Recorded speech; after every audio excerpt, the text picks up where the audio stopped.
1, 2, thank you. Proper modulation. Proper modulation. Proper modulation. Green. Type. Fifth tube. Green tube. Proper modulation. Proper modulation. Proper modulation. Proper modulation. Testing, testing. 1, 2, testing, testing. 1, 2, proper modulation. Proper modulation. As you will know, proper modulation is required. It is required. As you will know, proper modulation is required. It is required. Proper modulation. I will become master of the universe. I will become master of the universe. I will become master of the universe. My extremities pulsating with tingling sensation. I will become master of the universe. Hey everybody, how you doing? And welcome to my second episode of my second live stream here at the Big Picture. And today we're talking about a controversial subject. It's a sensitive subject for some people, not so much for me, but because I've seen this kind of thing in my whole life, and we've had a lot of incidents that are related to this, tragic incidents related to this topic today. And it's something that people don't want to talk about. They don't want to admit. So they make up things like it's a result of the COVID vaccination shot. Yeah, I said it. They made that up. I said it. Yeah, they made that up. It's an easy scapegoat. Easy scapegoat. It's like for everything now. It's almost like for everything. You drank, smoked, did everything your whole life, and then they want to blame Diet Coke because you died because you had a diet. Right. So it's an easy scapegoat, man. I mean, and so that's what it is. We're talking about performance enhancing drugs today, in athletes and in other things too, because it's not just sequestered off to athletics.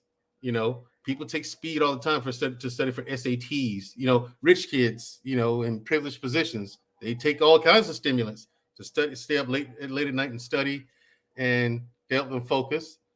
And it's counterproductive at best, in my opinion, because it's not worth it. It really isn't. Man, Joel, you even talked about I guess when you're in the military, right? They would give you certain supplements. Yeah. Listen, they would like understandable there. I don't know why the secret there. They would throw NoDoz and Ambien at us, and we take them like Tic Tacs, dude. We take that stuff like candy, and then now fast forward to today, we can't really argue or complain about insomnia. Insomnia is something that I still to this day battle with. Like if I don't manage my schedule, if I don't regiment myself, I'm done. For example, like say there's barbershop conversations tonight on Black Men Unfiltered tonight, right? Right. Let's say I stay up till 2 o'clock in the morning doing that. And I go to bed. I'm out until like 1 p.m. Oh, and then the next day, then that night, I'm not sleepy. So I stay up all night. And then the night after, I stay up all night. I haven't slept. I still got stuff to do. Wow. But then my body will keep going until it just crashes out. You saying this is all due to you coming out of the military? Like it yeah. It's because my body's like, okay, we're doing this now. We have to stay alert. That's another thing. My alert status, you know what I'm saying? It's just on the dial up to 11. Right. My senses are dialed up to like 11 or 12 at any given time, you know, because I have to look out and I have to check my doors and windows, make sure they're closed and locked.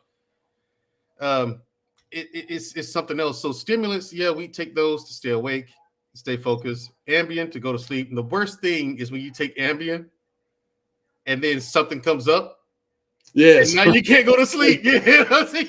You can't go You'll to get sleep. what 3-4 hours of sleep at best, Right. and then it's like, oh, get up. Okay, it's time to go. Because at any given time, we were only getting like 4 hours of sleep at Oh one my time. gosh. That was it. Like that's Oh all my you were gosh. getting. So throughout the day, we would just lay down and go to sleep because we're like, I don't care if it's 10, 15 minutes. I don't know when I'm going to get another chance to go to sleep. Yeah. So Yeah. I'm going to lay here and just.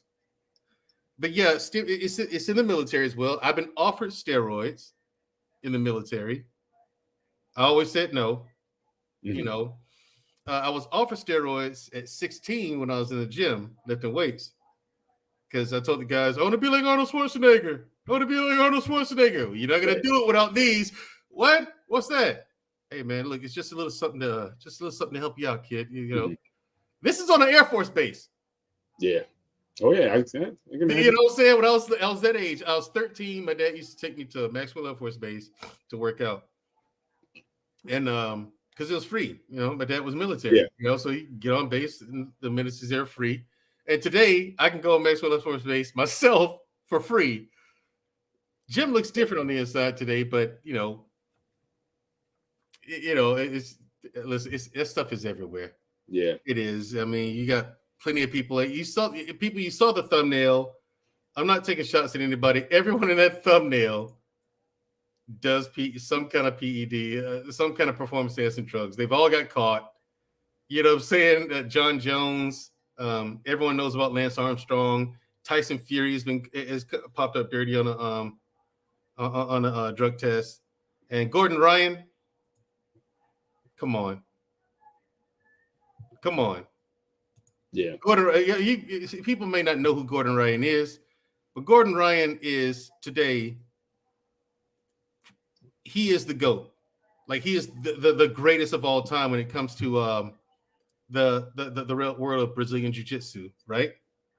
Right. And I was stating, so you easily put him over the Gracies and in terms of Jiu-Jitsu, today he is, and I'm gonna show you why.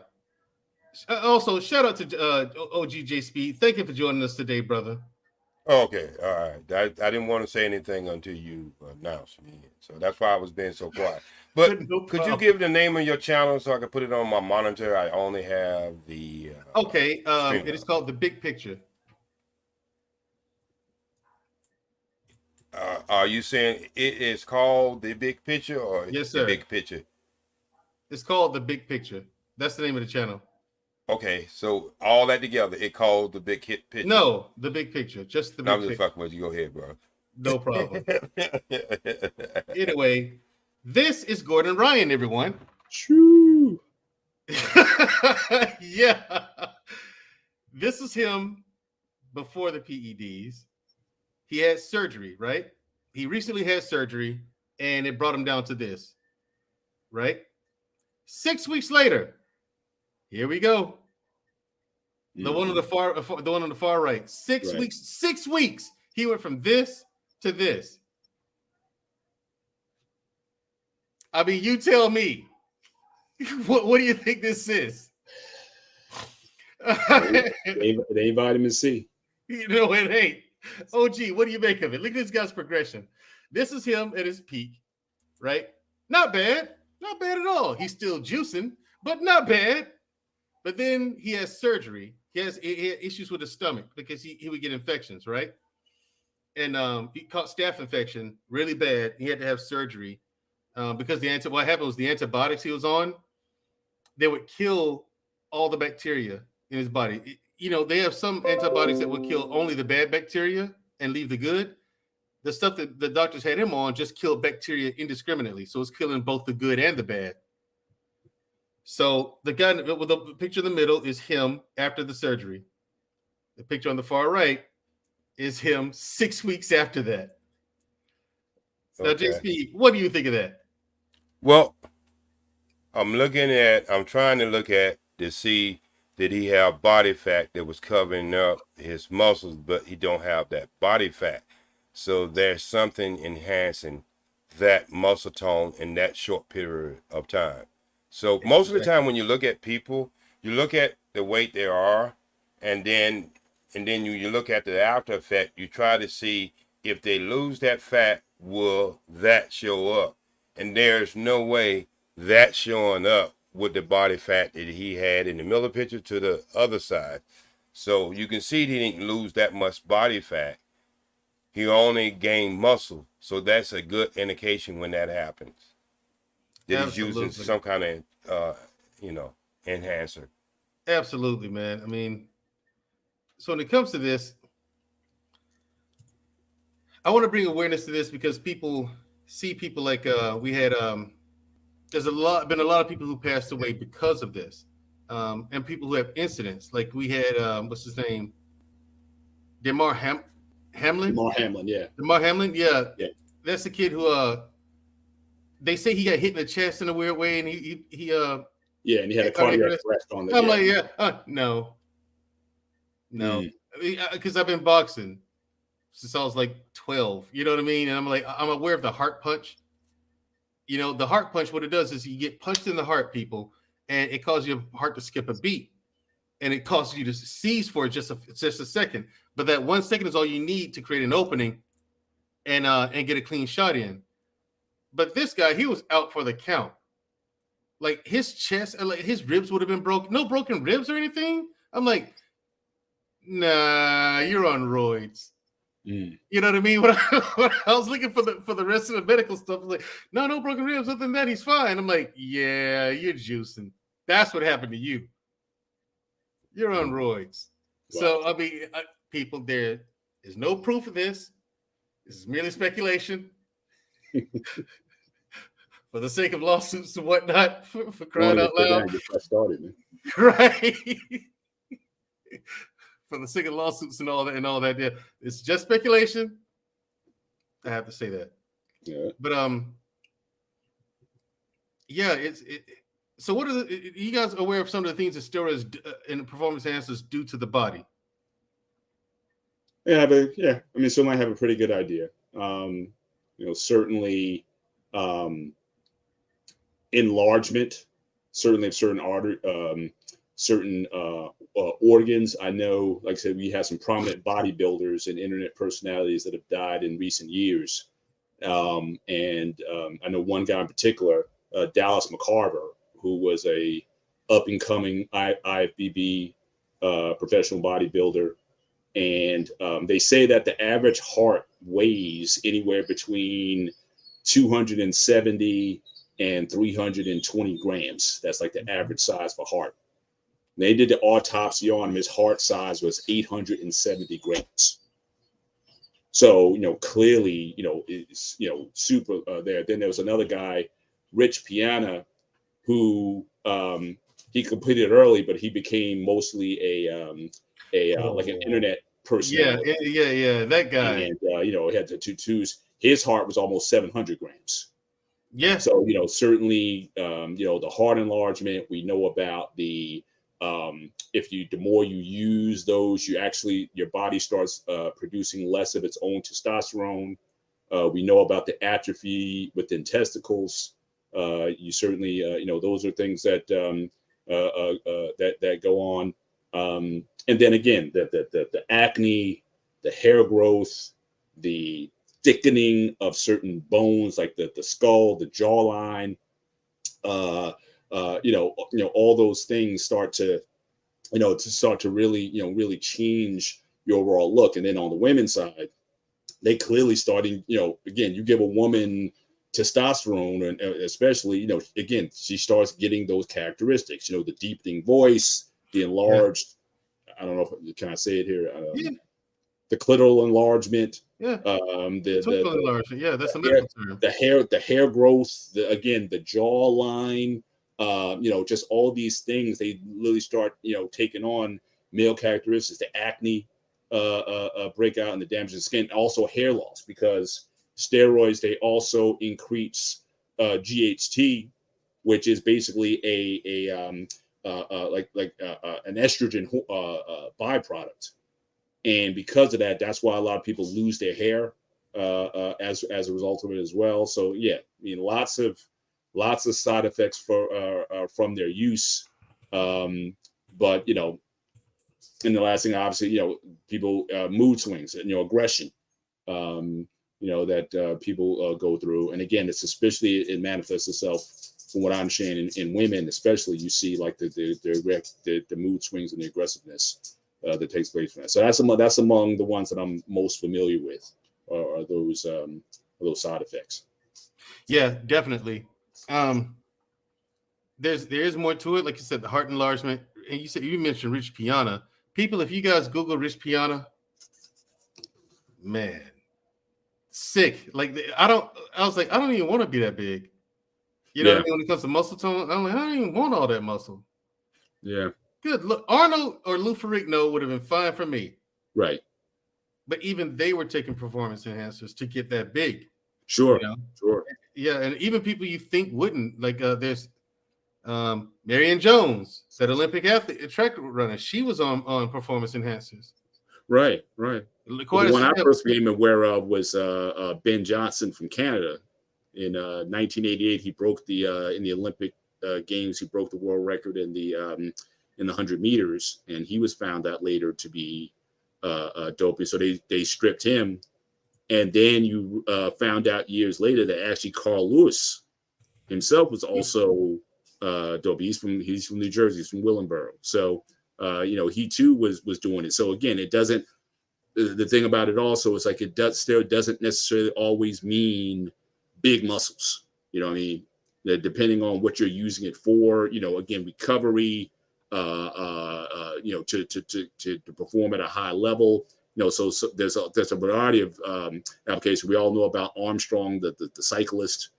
So again, none of these guys are going out just because you're taking steroids. It doesn't mean that you're just going to be walking around with big muscles like this. It's always performance enhancing, where you can push harder, run longer, or have more endurance, whatnot. So there's a lot of applications when it comes to what they're used for. Right. Scam Likely asks, what is the difference between HGH and PEDs? Here's the thing. Some people consider HGH a PED, performance enhancer, but it's not. Here's why. When people talk about steroids, those are steroidal hormones the performance enhancer was talking about, like steroids. Those are steroidal hormones, and they cause rapid increases in muscle mass and strength. HGH is a protein that's responsible for growth. That's HGH stands for human growth hormone, but it's not really a hormone, it's a protein. So right. It's just the doctors blundered with the names. You know what I'm saying? It's like why do you call it hormone then? It's not a hormone. Because the doctor's asking me about my shoulder. Want to try some HGH? No, and I'd rather just try it naturally as long as I can. Okay, and we can do it for your back too. I'm like, yeah, that's cool. Now, what about stem cells? Not yet. I'm more favorable towards that, but not yet. Right. I want to see how far I can go being completely natural. With no stem cells or anything yet, because I've suffered injuries as well from the military. So there it is. Let's see. And really, just to follow what you're saying, Mandrell, HGH, when taken in low doses, its primary function is actually a fat burner. Yeah. It's only when you're under 4,000 grams of it, it's meant to simply just burn fat off. That's why a lot of guys would combine it with the steroids, especially when you're doing contest prep. But the problem is when you start to take it in high doses, like over 8,000 grams, then what it does is it releases IGF-1, which is the primary growth hormone in the body, but it grows everything. Everything. So you start seeing abnormalities in, again, your hand size, whatnot. We talked about the day Barry Bonds, right? Well, when he started getting on, when he got on the cream and the HGH, you saw how big his head got from taking that stuff. I mean, go back and look at Barry Bonds from like 1995 with the Pirates, and then you look at him later on with the Giants and whatnot. His head went from like a 7.5, 8 head to like a 9, 10 head. It was like the weirdest thing. So HGH, it's not meant to necessarily be used as a growth supplement. And a lot of times HGH is also given prescription wise it's given for people with certain abnormalities, like dwarfism. They give it for people who are kids who might be experiencing dwarfism, or you have certain in young girls. There's a condition that they have. I forget the name. I think it's called Turner syndrome, where there's just certain your ovaries aren't developing the way they should. And so they give it there. So again, it's meant, when given in high doses, it's literally meant to grow certain organs in your body. But when bodybuilders, again, you're already on the PEDs. Now you're going to be taking the growth hormone on top of that. And again, you're not even taking it in the recommended dosages. Again, 4,000 and under, it's a pretty decent fat burner. But you take it to the other level, then again, like organ failure. And just all those abnormalities that you're going to be having down the line. So that's really the main distinction to the two. Steroids, they really help out with just muscle recovery and repair. But again, when you take it to those extremes, and again, with that recovery, you can train harder, you can lift heavier, you can go longer. And so again, so that's ideally what they should have been for, but everybody's always looking to get the edge and just to go to the others. Now, is talking about the creatine basically just allows your body just to retain water, so your muscles feel fuller. They retain more fluid, so you get the pump, and again, it allows you to feel stronger as you're training. But as soon as you go off it, it comes right off of you. So a lot of guys feel good and stronger because they get on the creatine, but they come off it for a couple of weeks and they go right back to where they were. So it's like a false gain. Just to get a little bit more, squeeze a little more juice out the orange. But I've never, I think I might have taken creatine once in my life, but I just really didn't see it was worthwhile to take on. I think it was worth the bang for the buck for it. But that's what guys are using it for. Yeah, it's definitely. I'm surprised. And this is what I consider. In all fields, when it comes down to the body, I think this is what people get lost. There's things has been used naturally for thousands of years, and I wonder why the weightlifting and all other sports have not tried to tap into these things. And I understand it makes it easy to go pick up a product for GMT or something like that. But a lot of these are hybrids of what is natural. And if you're trying to get that ultimate body, then the ultimate body can only be assessed by natural things, because we're not synthetic beings. We are naturally beings. Mm-hmm. And this is where I get a lot of clients who come in. I don't know if I can call them clients if they're getting my services for free, but I'm going to say they're clients anyway. I'm serious. You can't be a client if you get my service for free. But I have people. Clients anyway. Huh? Why are you calling them clients anyway? Well, they are clients because. But they give you credits for free. You just said clients. So they're not clients. Yeah, they are. Well, I just say they are clients. I just leave it at that. Pay or no pay.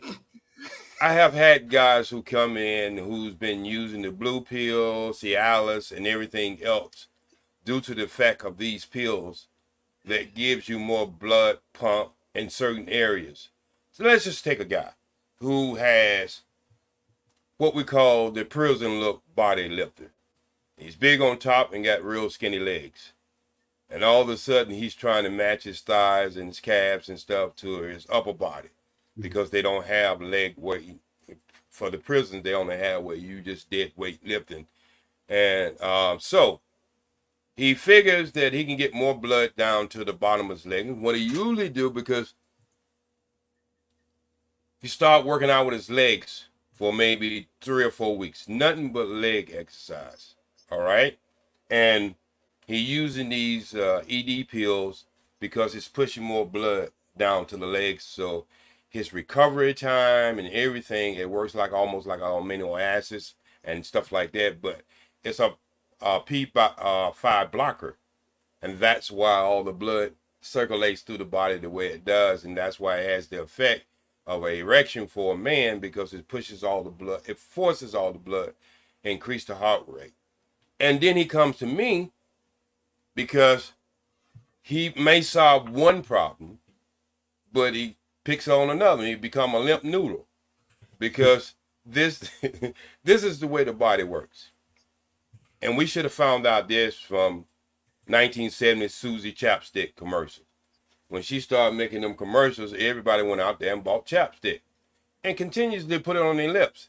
And as they did, your lips, your brain becomes speaking to the parts of your lips saying we don't need to moisturize anymore because you're already doing it. And so people who was doing that found out that they were having more dry lips by using their wax. And so this is what's so unique about the body. These guys and women, and yeah, you're right, Mr. Bennett, and you're right, Mandrell.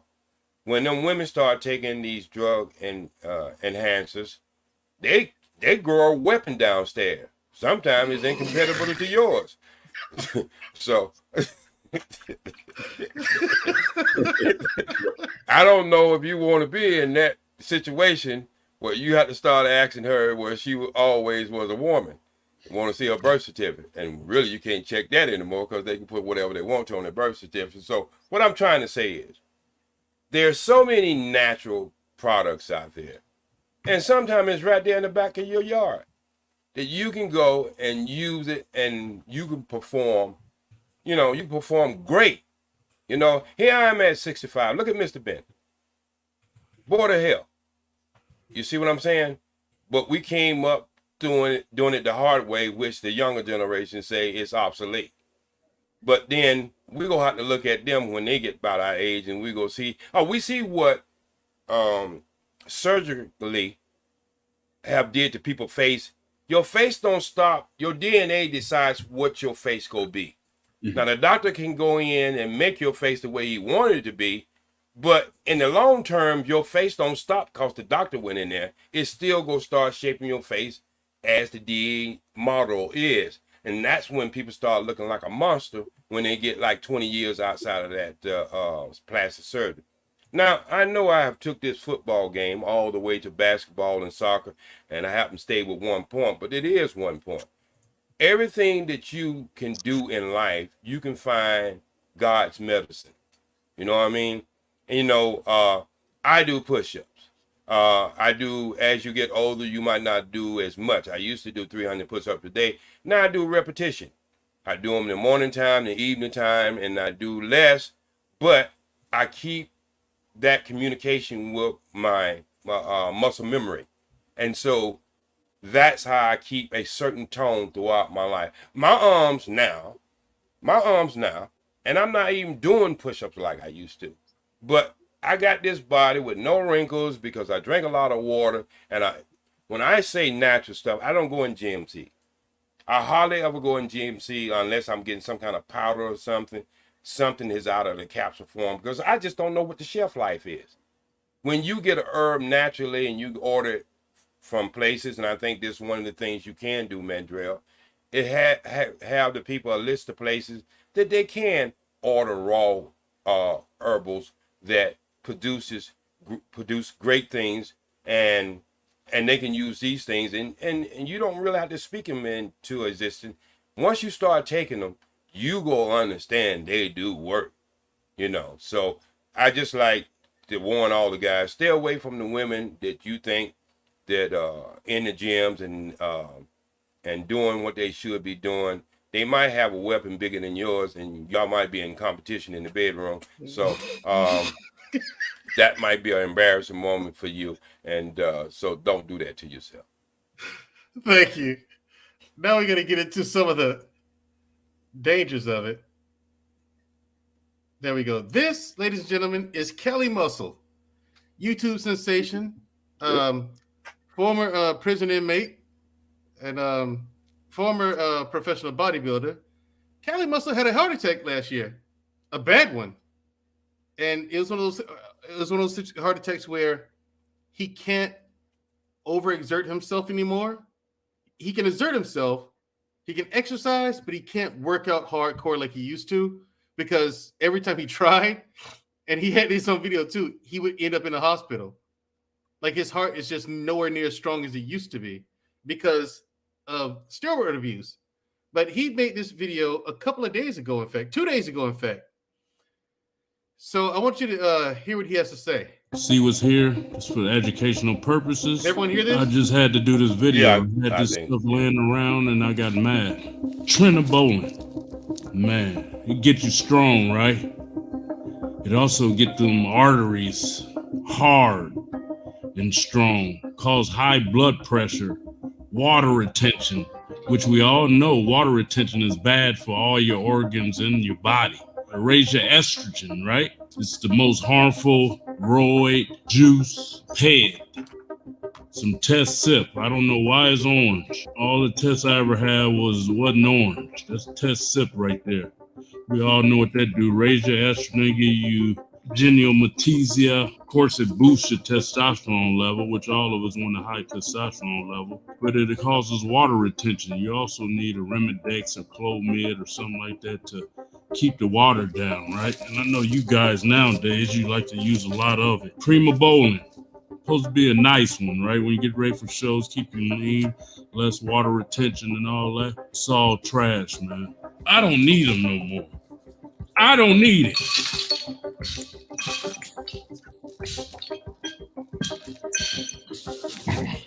I don't need you. I don't need it no more. Ooh, some of that test got in my eye.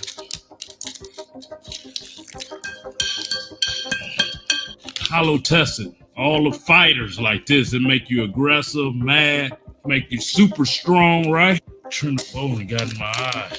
We don't need this. Clear.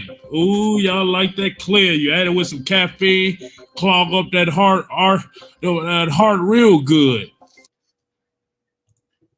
Yeah, so that's just a few of them. I may have heard of 2 of those. Mhm. Like, here's the thing: like, there's so many different types out there. It's ridiculous. It really is. Like, Mr. Bennett, you and I were talking before about steroids, right? And I was like, okay, yeah, I've been offered, but I've never taken it. And I've been offered several different times throughout different periods of my life. You know, in a boxing gym, I never been offered it in a boxing gym, not once. Weightlifting gyms, all the time. Right. In the Army, all the time. Right. All the time. Those look, not to be racist, but Cody is king. You know your brethren. And white boys, man, they juice hard. You know what I'm saying? But right. So, but even but when I you never talk did. about the boxing, Huh? I'm saying, but even when you talk about the boxing, again, that was for a long time, and OG might be able to speak to this. Weightlifting or training in boxing was a taboo until fairly recently. You know, you did your road work, you did your push-ups, your sit-ups, your chins, or whatever, lifting weights, just like with basketball, with baseball, with all these other sports. That stuff really didn't get into these major sports until like the late 80s and 90s. You didn't see guys like Jose Canseco in baseball. That was like, he was just an anomaly that, we saw those guys. So, but even in boxing, no, you don't what slows you down. You know, your punches aren't as sharp or whatever. I mean, again, a lot of that has changed over the years. But boxing, that was like a big no-no. You skip rope, you jump rope, speed bag, heavy bag, running, but no weightlifting. That was, OG might, want to chime in on that. Yeah. Even So I in can my understand time, why they wouldn't necessarily want certain steroids that would bulk you up, because that was never the game in boxing. You playing the music? Yeah. Okay. Yeah. I ain't know if I'm supposed to talk or get my lady over here and take her clothes off.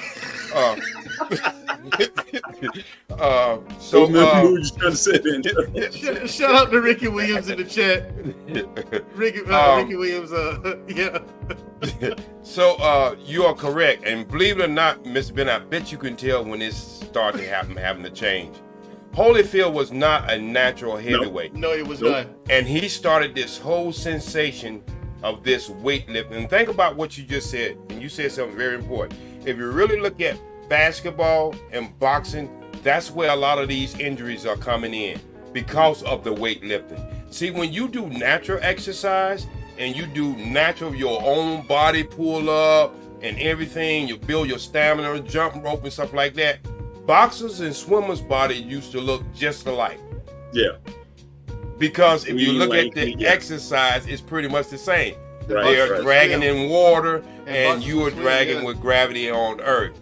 And when all this weightlifting came in, this is where you start to see basketball players can't even play a whole season without getting hurt. And it'd be some of the most simple injuries with nobody touching them or anything. And so, reason why you didn't want to lift weights, because what Mr. Bennett said, it pulls you in.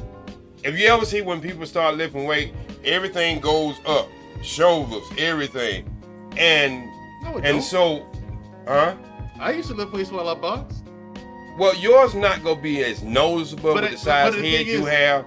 But I mean, But dude, you also Everybody's gotta understand not- everybody's not like this you, This Mandrill. stuff started in the '90s, so this It, Yeah. did- it started in the 90s. That's true. Right. No, that's true. Because even and when people seen the success of Holyfield, and then they start to duplicate it. And so this is why, I always question in the first place. I understand people want a certain design of the body, but I have never ever seen a better looking body than a person who did natural exercise. You can put any weightlifter against a natural person who do natural and uses his own weight, you would see a totally different of a human being. When they starting to look like the Incredible Hulk. I mean, I guess that's good for ladies, because I don't look at men like that. You know what I mean? So I guess that's a good look for them, because there's a more mass, and then they seem to get more protection out of it. But just in general, weightlifting really is self, I guess, gratification, because it produces nothing. Really, it don't. please, What do it produce, Mandrill? strength, brother, and durability. And you know what I used to do to the guy who's the bench press of 430 pounds in the 10th grade? Wait. In the 10th grade, I used to murder him. Who's lifting weight 400 pounds in the 10th grade? I'm telling you, this white boy was. He had a neck like your head on both sides. It looked like he had two necks. So this white boy was. I don't know what he was on, but this was way back in the 70s. And he was bench pressing 430 pounds in the 10th grade. And I used to murder him on Thursday, because we have the wrestling off on Thursday and we have the meet on Friday. I used to murder him. Oh, that's why he was on Yeah, road. OG still speed kills though, so I can Yeah. But he said that I couldn't bench press what he could, and I never go prove it to him one way, because I didn't do the weight thing. But then he called me cockstrong. I guess I can say that. See, that's what he called me. But I was getting some, but he still called me. I just had natural strength. You know what I mean? And so I used to murder him. And that's why I always wonder why, like all these guys who big guys, and I know once I get them down, I can pretty much hold two fingers on them and they can't get back up. Mhm. All that strength, and the person can't get back up. So I'm asking myself is, what is it really? What kind of strength is it producing? Well, and everybody it's also knows. about application though. It's about applied. It's applied to a particular. One thing I've noticed just in my fitness journey, that all exercise is very specific to task. So it doesn't matter. For example, I know guys who can pull the rack, like on the lat pull down machine. They can get to the last pin and pull the whole stack down, but they can't do 10 chin-ups, Right. because of that. Unless they train for it. Like I know guys, again, you can bench 405. But if I was to say, okay, drop and give me 50, they can't do it, at least not off the rip. See, with that, you have to build up conditioning for that. So if you said, look, you're only going to do push-ups for the next 60 to 90 days, only push-ups, yeah, you can get up to that. But there's such a specificity to exercise and just the regimens that you do, that unless you dedicate yourself to it, you'll never really get good at it, especially when it comes to, when you talk about, you say you just do 300 push-ups a day. And again, back in the day, we did 300, 500. Basketball practice, it was like, you start with 50, you practice, drop, give me another 50 at the end of practice. After you do your dozens of your runs, drop and give me another 50. So you might have did 500-600 by the time you were done playing. But it was just something you had to just do over and over and over again.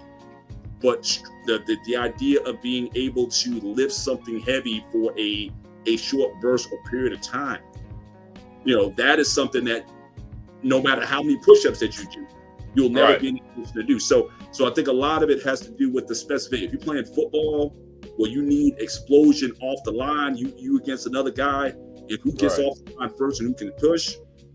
Again, a push-up or pull-up or sit-up guy is just not going to be able to compete in that world. But boxing or something where you're relying on speed and coordination and timing, then yeah, I could certainly see it being of more impact and use in that particular area. But it just goes to show, like I sometimes I may go on the program and say, you know what, for the next month I'm just going to do body weight stuff, and it's awful at the beginning. But by the time I get to the end, I did for a whole year. I took off. And the weight training, and actually no, it wasn't for, no, it was for 90 days. 90. In fact, I did that. Remember that P90X program? Mm-hmm. I did P90X for 90 days. I got in very good condition, but all my weight strength just went. It took me a year to get back to what I was pressing or whatever in the gym, even though I developed that condition for that. So it's always, so you're always sort of making a compromise. Do I want to be stronger, or do I want more endurance? If do I want more size? Some guys just like going around with the big shoulders and looking like this. You always having to have that trade-off. Those three circles of appearance and health and physicality.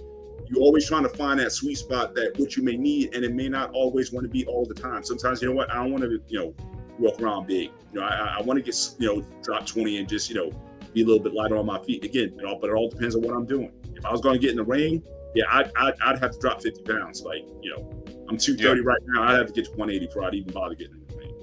Yeah, and I want to say something for women, Mandrell, because I want to help. I want to help the chat room out. Cody is the king.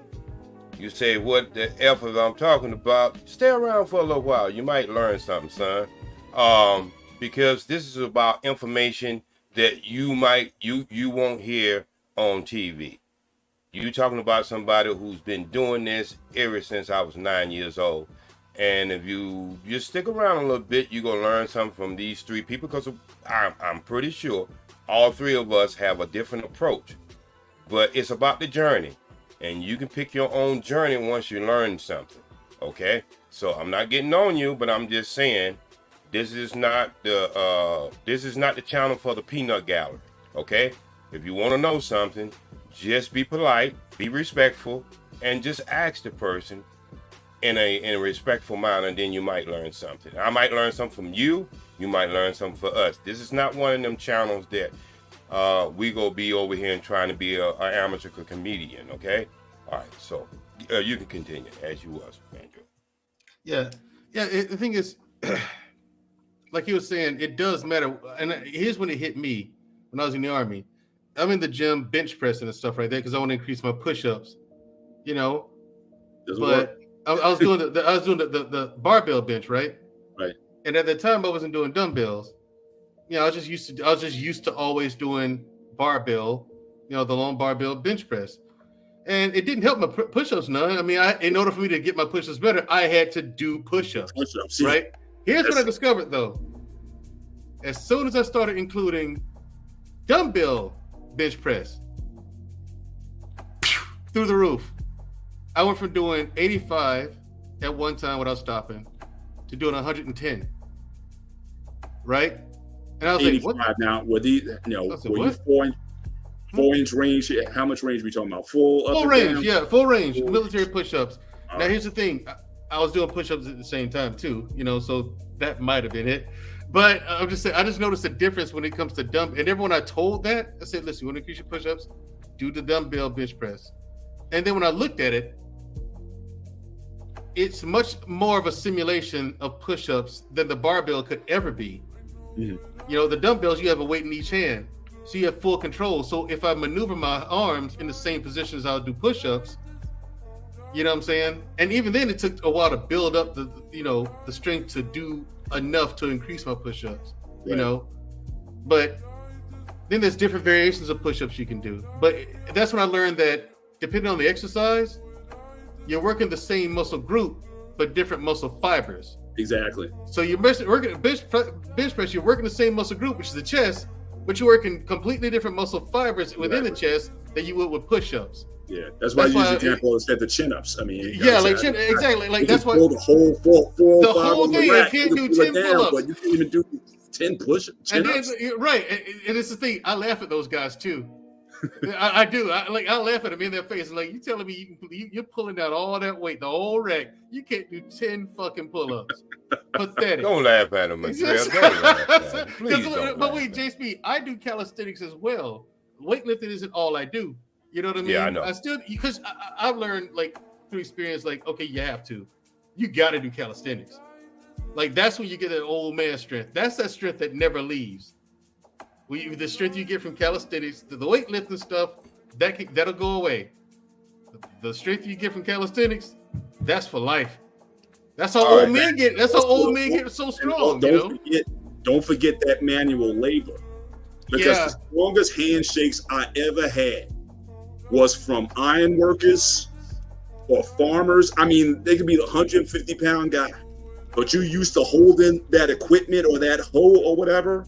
You go shake hands with them. It's like the Terminator. Yeah, it's like, so again, those guys who are used to because you're working that forearm, you're working with that equipment, you're constantly doing this. Strongest handshake, great, no matter what the size of the dude is, that I've ever had. I want to help Mandrell since 300 pounds in those streets like that. I want to help since Mandrell don't laugh at some people. I want to help y'all guys with this, all right? What I want guys to do, try to do how many pull-ups you can do. I just want you to give yourself, please stretch before you do it. I want you to count how many chin-ups you can do. Now, you guys who can't do but one, let's say 3, 4, I want you to just keep that as a note. And what I want you to do the next week, I want you to do what I call pull downs. I want you to get a little small step or chair, and I want you to get all the way up to a chin up, and I want you to not do anything but control yourself coming down. Right. I don't never want you to do a pull up. Control the negative. Right? And I want you to do that for 2 weeks. And then I want you to go back and see how many pull-ups you can do. You're going to be amazed. That's a trick. Yeah, and see, this is a trick that sometimes you go get good people in the gym who can teach you these kind of things. And see, this is what I'm saying. I have went into everything that I can see as far as natural, because I have to keep up with guys who are lifting weights. So I had to go into extensive training of how to get the results from natural exercise. So if you think I don't know what I'm talking about, by the next time Mandrell do this, what's the name? I'm gonna just take a little camera and show you what I do on the basketball court against 20 years old. And so your results is what the ultimate goals you're looking for. You know what I mean? So you have to, everybody is shaped different, and everybody can approach this thing in any way they want to try to get the right size for their body type. See, a lot of people try to look at, it's just like when you go in the barbershop. You trying to get a haircut that don't fit your head. And then when you get it, you're going to look weird. So you got to figure out what your body type is. There's a tall man's body type and there's a short man's body type. Genetics. And so you got to understand the difference between the two. Find out where your sweet spot at, what you would look the best at, and then work for that goal. And one last tip, I have found out if you did leg work, until you get your legs so tired, the best way to burn fat off the stomach is to do stomach work the next day. I don't know why that worked, but it does work. And everybody I've told to do that, they say, man, I used to do so many crunches and I still couldn't get what I needed to do. But I started doing leg work and then doing my crunches and doing exercise for my stomach. It works 100 times better as far as results. I understand what you're saying, because like me, I burn fat like crazy. Look, of course, when I work out full body, right? But when you work at big muscles, like it costs a lot of energy to repair the muscles in your legs. Like that's why people who skip leg day, I'm just like, okay, you're doing yourself a disservice. But Absolutely. so when you're working your legs or your back, that goes a long way when it comes to burning belly fat.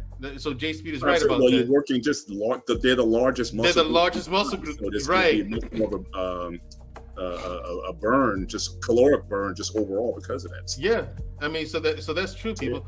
that's Don't just skip like one leg of the day. smalls. Yeah, and the thing is, I hate leg day too. I hate working legs. I hate leg days. I hate because I work legs and I work abs. Like I work legs Sundays and Wednesdays, and I do ab work. And I hate leg day. I hate leg because I don't like doing barbell squats. I just don't like it. You know what I'm saying? It's my thing. We can see why. Whatever. So anyway, no. So yeah, I hate it. But back day, I'm fine with. I just don't like doing deadlifts. I've never done deadlifts until last year. I kind of retired deadlifts, and I would use the hex bar. But it got to a point where I was going for 5. I got up to 485, and I was going for 5, and then I was trying to get it, and it became so much about just trying to get it that I was starting to compromise some things. The form. So I just hung it up. So deadlifts I may go back to occasionally, but I barely go over 315 on it. It's not for me about getting to a certain number, but the barbell squats, somebody asked a question.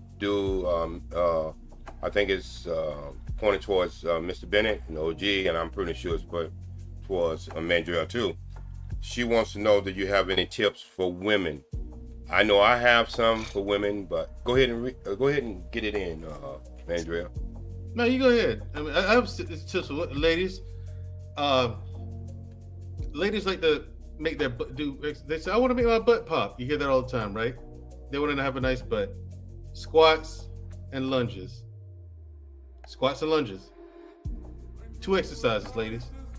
You can also do the those are exercises you can do at home anywhere. You can buy like a 20-pound dumbbell or a 30-pound dumbbell, hold it to your chest, and just do goblet squats. Those are called goblet squats. Just do those as many as you can. Do like 4 sets of that. As many of you as you can. 4 sets of them every day, and watch the results in a few weeks. There's that. There's lunges. Those are exercises you can do at home. Now, of course, at the gym, there's different machines and stuff like that. But if you just want to do something at home, buy you a set of dumbbells. Just work with that. I like, and you're correct, Mandriel. I was doing lunges because lunges is good to get your vertical jump, and but I had to catch myself. I couldn't walk down dark alleys anymore. So it do work as far as punching you in the back and making your butt big, or glutes, or whatever you want to go. So you guys, you got to be very careful how you do your lunges, because something might be happening in the back door. Okay, so but anyway, but this is what I like to do, ladies. I like to take you away from running, because running builds stamina. That's what it does. And walking is just as good without the strain on joints and everything. I like to get you in the water, in the swimming pool, learning you how to do laps and building your body that way with less stress. Well, what's going on, man, Joel? Like you said, you like to get in the pool, learning you how to do laps. You go teach them, you gonna learn them. No, they're gonna learn themselves how to do laps. I won't be. You ain't gonna teach them. You gonna learn them, huh? Yeah, Mandriel. I'm not gonna be there. So, but anyway, anything like jumping rope, swimming, anything some people consider some of these things high impact, but when you get in the water, it takes away a lot of the gravity. And especially, I see a lot of people now starting to work in water and rehabilitation when they get injured, because it takes the stress, and that pool is less impact in water, because your body becomes lighter in the water. So anyway, my last tip of this segment is, I found out, and I want to ask you guys, what do you find to speed up the recovery of your muscles? And it's gonna sound funny, But I found out there's nothing worked better than cayenne and pickle juice. Damn. I've heard of that. I'll tell you what I do for recovery: protein and sleep. Yeah, those are big. That's it. And honestly, what Protein and happens sleep. to me, yeah.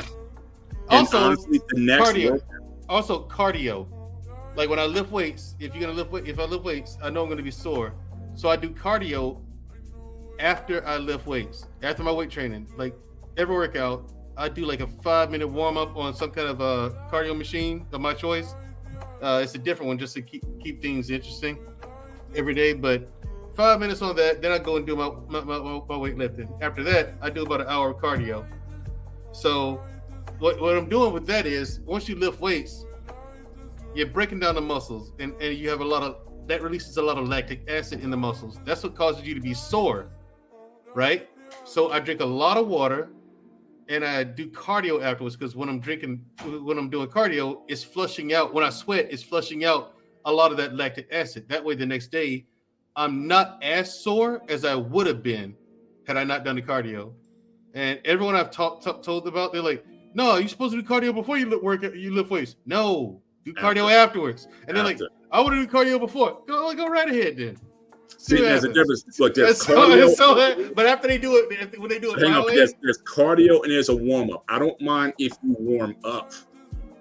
Right, before. the warm up is Cardio, they're talking about doing the whole cardio thing. I know. The whole And 45 to be minutes of cardio. specific, I'm like, and to be specific, when we say cardio, that means keeping your heart rate within your aerobic range, fat burning aerobic range for a minimum of 30 minutes. That's what cardio is supposed to be. But if you're talking about a 5-minute warm up before, get on an elliptical or somebody just to kind of get limbered up a little bit before, nothing wrong with that before. But if you talk about a full cardio session, that is for a specific time. You stay within your high and low range, and you stay there for a minimum of 30 minutes.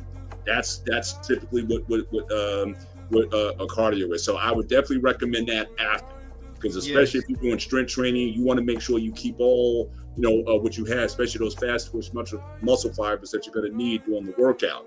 The cardio at the end, that's going to be more the slow twitch and whatnot. So you can certainly have a lot of that left over after your strength training workout for sure. So definitely cardio after, not before. That's my recommendation. I want to get back to what you were saying. Mandrell, you got some questions in the chat, and I think they're getting a little frustrated. Go throw a tomato can at you in a minute. You got some questions that say you never answered their question. Who asked the Mr. question? Brian, I think. Brian? Yes. What question? What time stamp? He say he has a son at. Here we go. Okay, my son needs to lose a considerable amount of weight. He is at the gym. Should he work on slimming down first and then lifting weights, or should lifting weights be a part of his regimen? Lifting weights should always be a part of his regimen, period. He should be lifting weights and doing cardio. Hands down. And at the end of the day, diet is, if he's talking about slimming down, diet is over 80% of that process. Yeah. So he's really going to have to check what his diet is, cut out the sugars, cut the portions down, get a healthier eating lifestyle overall. And, otherwise all those other things really aren't going to matter. But yes, definitely strength training, aerobic, all that stuff should be included, but really check the diet. What is he eating? And he's got to mark it. He can't just have a number. What do you get first thing when you get up in the morning? What are you eating? What's your second meal? What's your third meal look like? And what do you do on a daily and weekly basis? Really got to take a look at that and really start to change the breakdown of what he's doing on a daily basis for sure. And my recommendation is, when I work with anyone, my first recommendation is, first I gotta get rid of the worms and the parasites. Your body has to be clean before you start any of this, and this is the only way I know it works to a perfection. Think about it. If you starting off with a dirty vessel, then number one, it's gonna be twice as hard to get you to your journey. And so one thing my approach is to get all these things out there, is go crave these foods that you go be wanting to eat even though you're going to the gym. And so when you get the parasites and the worms out of your body, which you go have them, and so this is my first approach to everyone. And then once I do that, I start them off on stuff like jumping rope. If I can get them to jump rope. And if people don't think jumping rope works, try it for a minute. See, can you jump rope for a whole minute? And then after that, I started doing things, simple things. You got to understand what Mr. Bennett said is 100% true. If you can't get overweight if you don't eat overweight food. That's why I say overweight food will get you overweight. I was telling the client yesterday, your JC, stomach, once you get a cleanser, a cleanser is not a relaxer. There's a totally different thing between a relaxer and a cleanser. All right? Your stomach is only as big as your fist, believe it or not. But most of us don't stretch out our stomach so much. We can damn near use it for a football field marker. And so until we get it back the way, and that's what a cleanser do, it goes in and rejuvenate your digestive system. And when you are correctly, and I don't care how long you've been lifting weights, how long you've been in the gym, if you are eating and it's taking you 3 and 4 hours to go to the bathroom after you eat, you're not functioning properly. When you eat, you're supposed to be at least go to the bathroom within, if you're eating 3 meals a day. Now, I'm speaking on 3 meals a day. I only eat 1 meal a day, but I'm saying if you're eating 3 meals a day, on your second meal, when you eat, because when you sleep at nighttime, your digestive system should have you go in the bathroom early in the morning. So we're talking about the second meal. When you eat, within an hour, you should be going to the bathroom. Within an hour.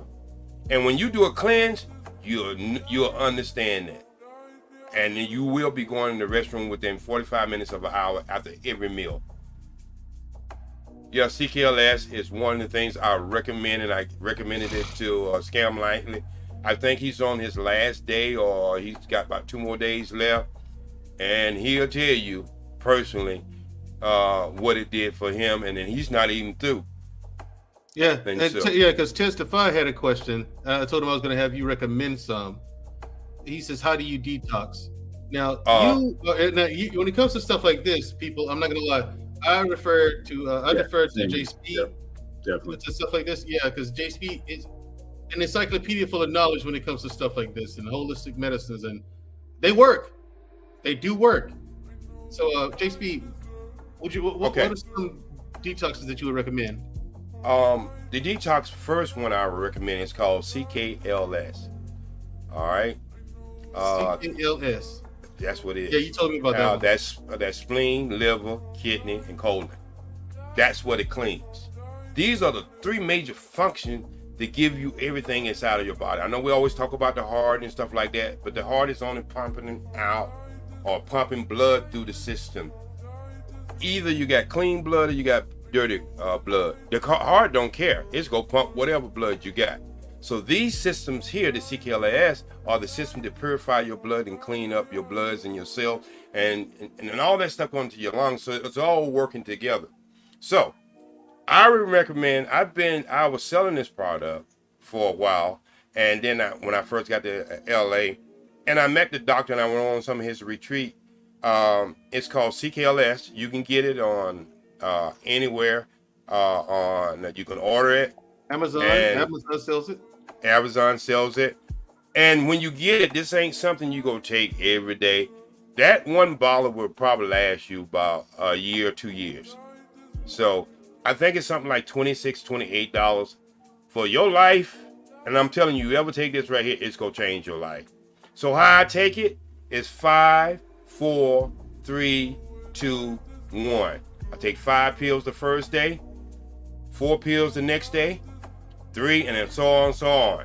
By the time you get down to 1, you probably done lost anywhere between 15 to I'm talking about for people who are not working out. You probably lose anywhere between 15 and 28 pounds. Now I know that people say that's not that's not possible and it's dangerous. No, let me tell you something. We as boxers sometimes lose weight before we have to have a fight. We be weak as hell, but we lose sometimes 10 pounds. Yeah, I'm about to say that. Especially So- if like you got to fight, you weigh in, and you'll fight Right. tomorrow night. Right.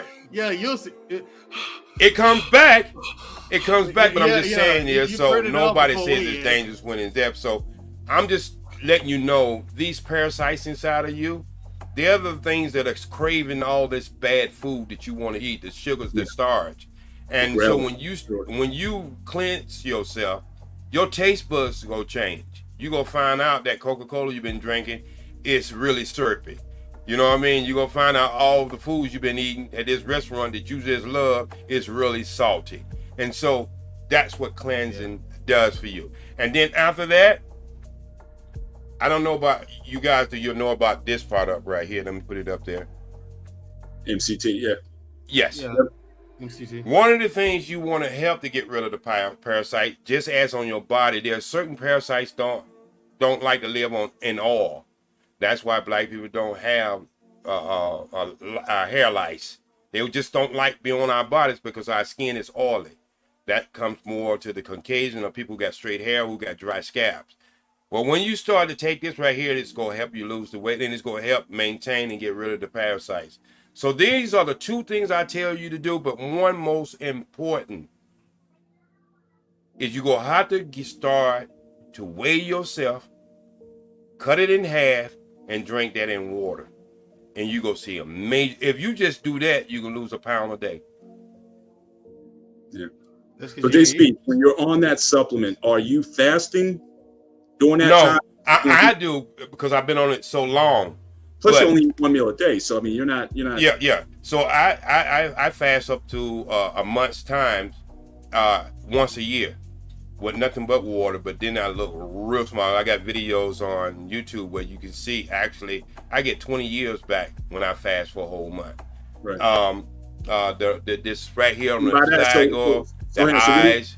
So what Go do you ahead. mean by so two things I want to know. So when you say by fasting, since you're only eating one meal a day now, Right. so when you fast, what do you mean by that? I eat no food? food at all.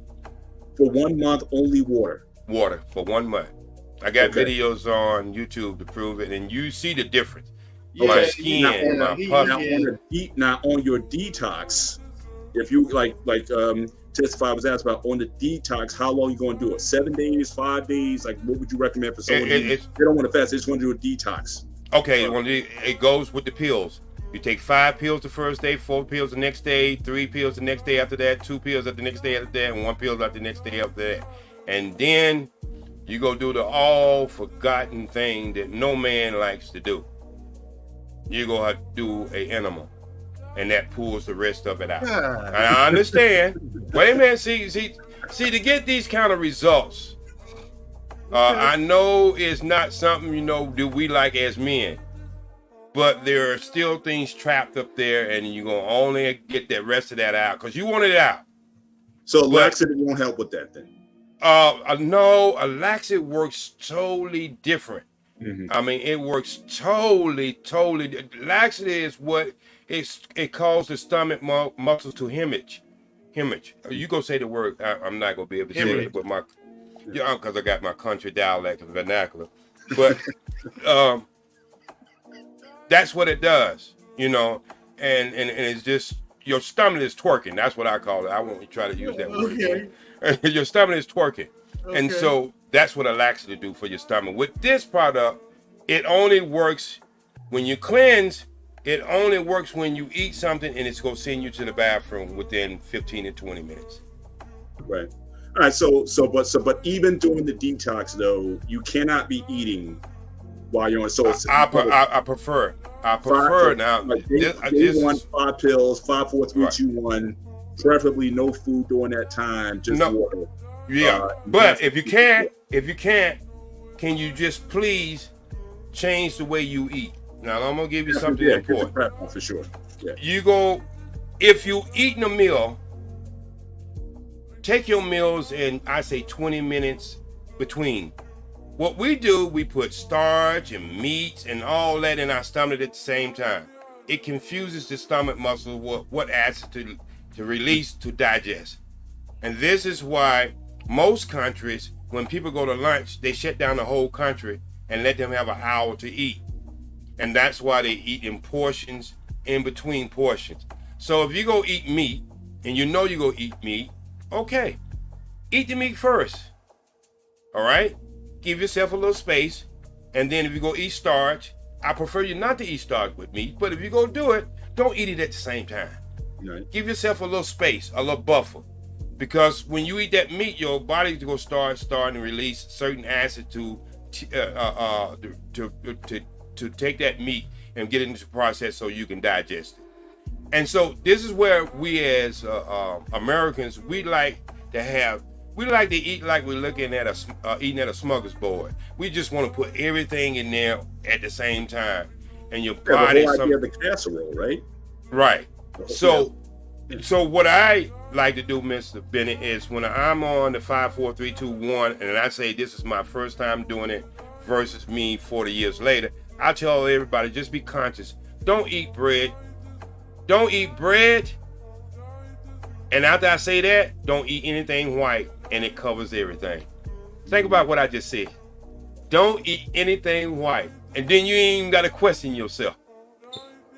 Well, yeah. And I'm talking about your. I'm not talking about your wife. If you got a white wife, I'm not breaking up somebody home. So I'm not trying to do that. So I mean, as far as food that you are consuming for but you don't even want you don't even want the brothers eating the brown either. So you yeah. But I'm just saying that when you say don't eat anything white, they take it the wrong way, Mr. Bennett. So I'm just saying if you happen to have a girlfriend or a white wife, I'm not trying to break up your home. So just say to yourself. So a lot of people ask this question, Mr. Bennett, and that's why I came up with this.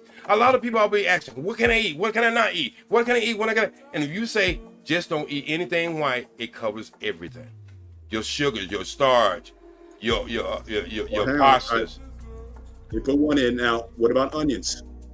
Onions, you should be eating the blue, purple onions anyway. The other onions are hybrids. So red onions. Yeah. Okay. Red onions. So when you start, look, let me just be honest with you. God don't make anything as far as edible white. Everything that is pure white is pretty much hybrid. Now I can think of one, coconut. All right. But if you take coconut, would you consider a banana white? Or like you said, no, banana's yellow on the outside. Okay. But you're not eating the skin. But no. Okay, stop right there. See, this is where the hybrids and the real food, God food, get intertwined. If you eating the natural long bananas, they're not natural. They were made to be elongated, to be have plentiful food. But if you go in the store and you see them short ones, open it up and see what color it is. See, them long bananas are starch-based. They were made in a laboratory, all right? But the short ones, when you open them up, they are yellow, kind of yellowish inside. They're not pure white. Gotcha. Right. White. So that's why I say, if you want to know what to eat, just don't eat anything white. And you have exceptional if you have a white wife or girlfriend. So no white potatoes or no, because the real potatoes are the purple potatoes. When you peel them, you'll see they're not white. See, that's why it makes it so easy. Even tomatoes. A lot of us eat these big old tomatoes and they're hybrids. The only tomatoes are the real tomatoes are the cherry tomatoes. Now, I go with the Romans if you want, but the only real tomatoes are the cherry tomatoes. Anything that you can see can grow in the wild, it's natural. Anything that you see you can only just buy in the grocery store, pretty much is a hybrid. You ain't never been able to, nobody have never told you where the chicken came from. Nobody has never told you where really the cow came from. All these things I just named are acid hybrids. Yeah. You don't see a cow in the wild. Yeah, I can see the domestication and whatnot. Yeah. Right. Yeah. But man, Terrell, I want to take this conversation, if you don't mind, back to again the original topic of the show. I was about to come back to that. Especially the last video that we saw. Mm-hmm. And I gotta say that some of the stuff that I saw, to me might be a little disingenuous when he says, I don't need this and I don't need that, and you're smashing the supplements or whatnot. Right. Again, all that stuff got him to the 2 million followers he had on YouTube or social media, whatever. And really at the crux of what we're seeing here is 3.4 million subscribers. how many people, how many guys, girls, whatever, would sacrifice their long-term health for a short-term gain. So when he was on all that stuff and he was jacked and getting the followers and getting the money, just like any other the original genesis for this was talking about the basketball players or whatnot. How many of us would, for the opportunity, especially if you grew up in poverty, if you grew up in a situation where, this might be your ticket out of whatever situation that you were in, would inject yourself with anything and everything that you needed for that 2 to 5 year period. The average span of an NFL player is about, I think it used to be 4 years, but it might be like 3.5 right now. I think it got short. But would you do that to be number 1 draft pick overall, to get that guaranteed contract, to get the whatevers, to get to where you are? And if I was to ask even this guy, would you still, despite the condition that you're in now, for everything that you got from the pursuit of what you got, would you do it again? And I know a lot of guys would say, yes, it may cost me, I may die at 60, 65 instead of living to 80 or 85. They would do it again because, again, it was about that window that you had to get the fame, the money, the wealth, or whatever. If you talk about changing your family's outcome in a generation, a lot of guys would do the same thing. So really, that's at the crux of why we're asking why, especially with young people, why are they willing to take these supplements at such a young age? Why would they be putting their long-term health and risk at it? For some, it's just going to be worth it. Bottom line, and I don't think anything's really going to be done now. Again, and the sad thing is, most of them won't make it. We already know that NFL, you're only talking about 2% of NCAA Division I athletes make it to the NFL.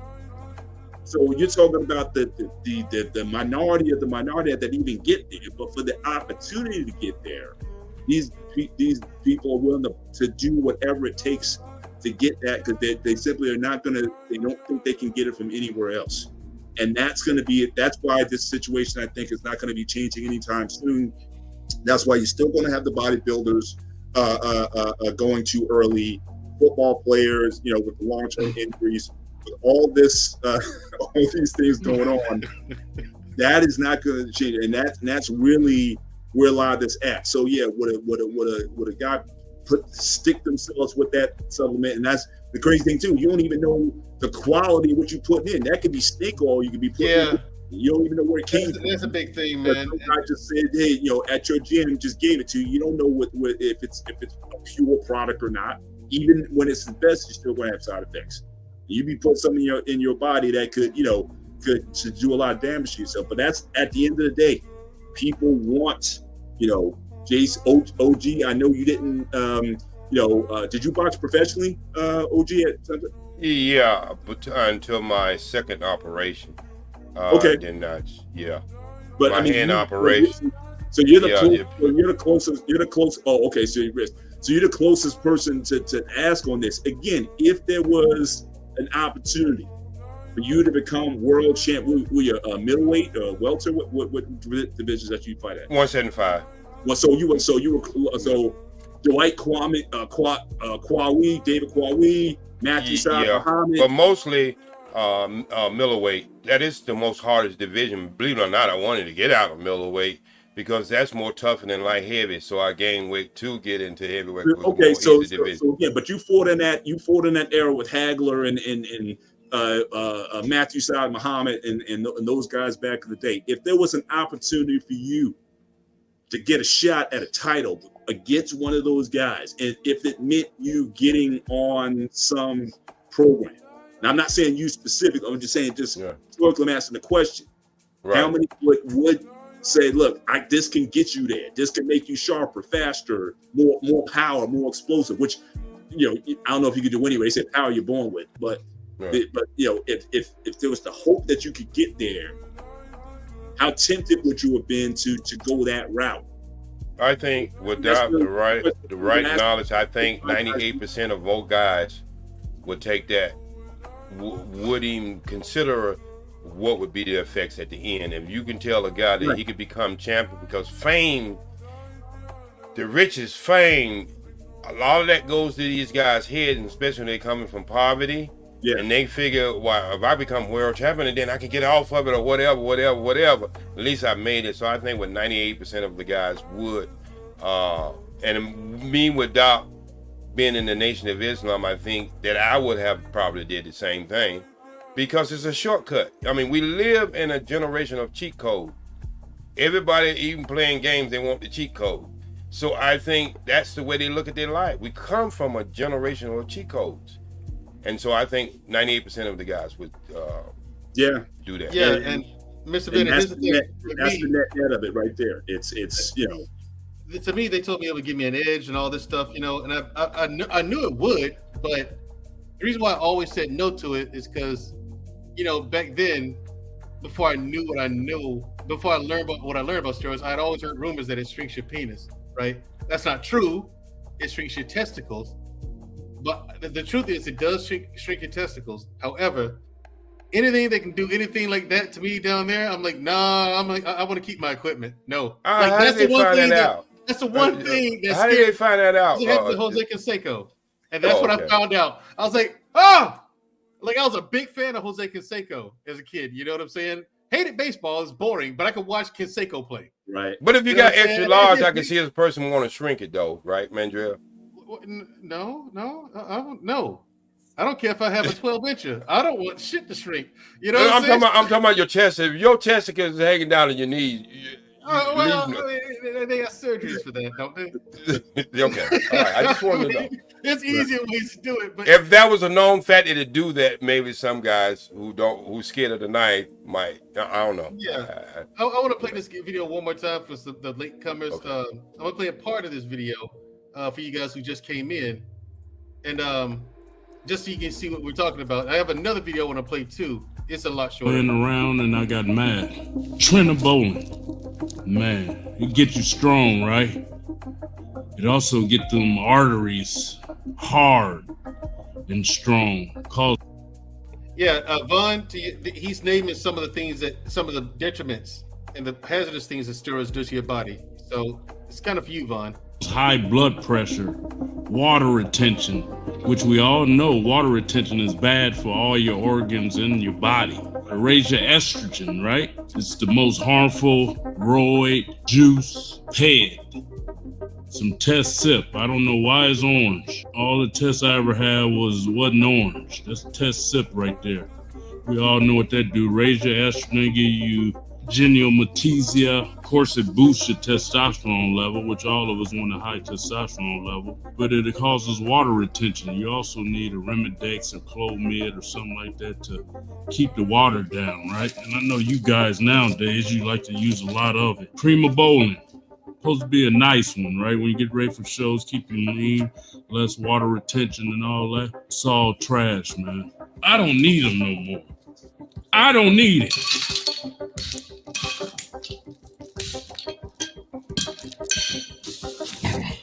I don't need you. I don't need it no more. What is this? Anadrol. Ooh, some of that test got in my eye.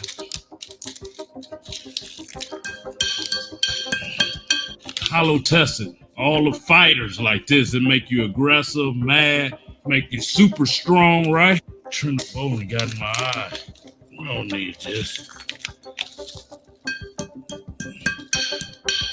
Clean. Ooh, y'all like that clear. You add it with some caffeine, clog up that heart real good. Let me get some Trenbolone in my eye. Okay. Yeah, so Vaughn, to you, he just named off some of the bad things about it.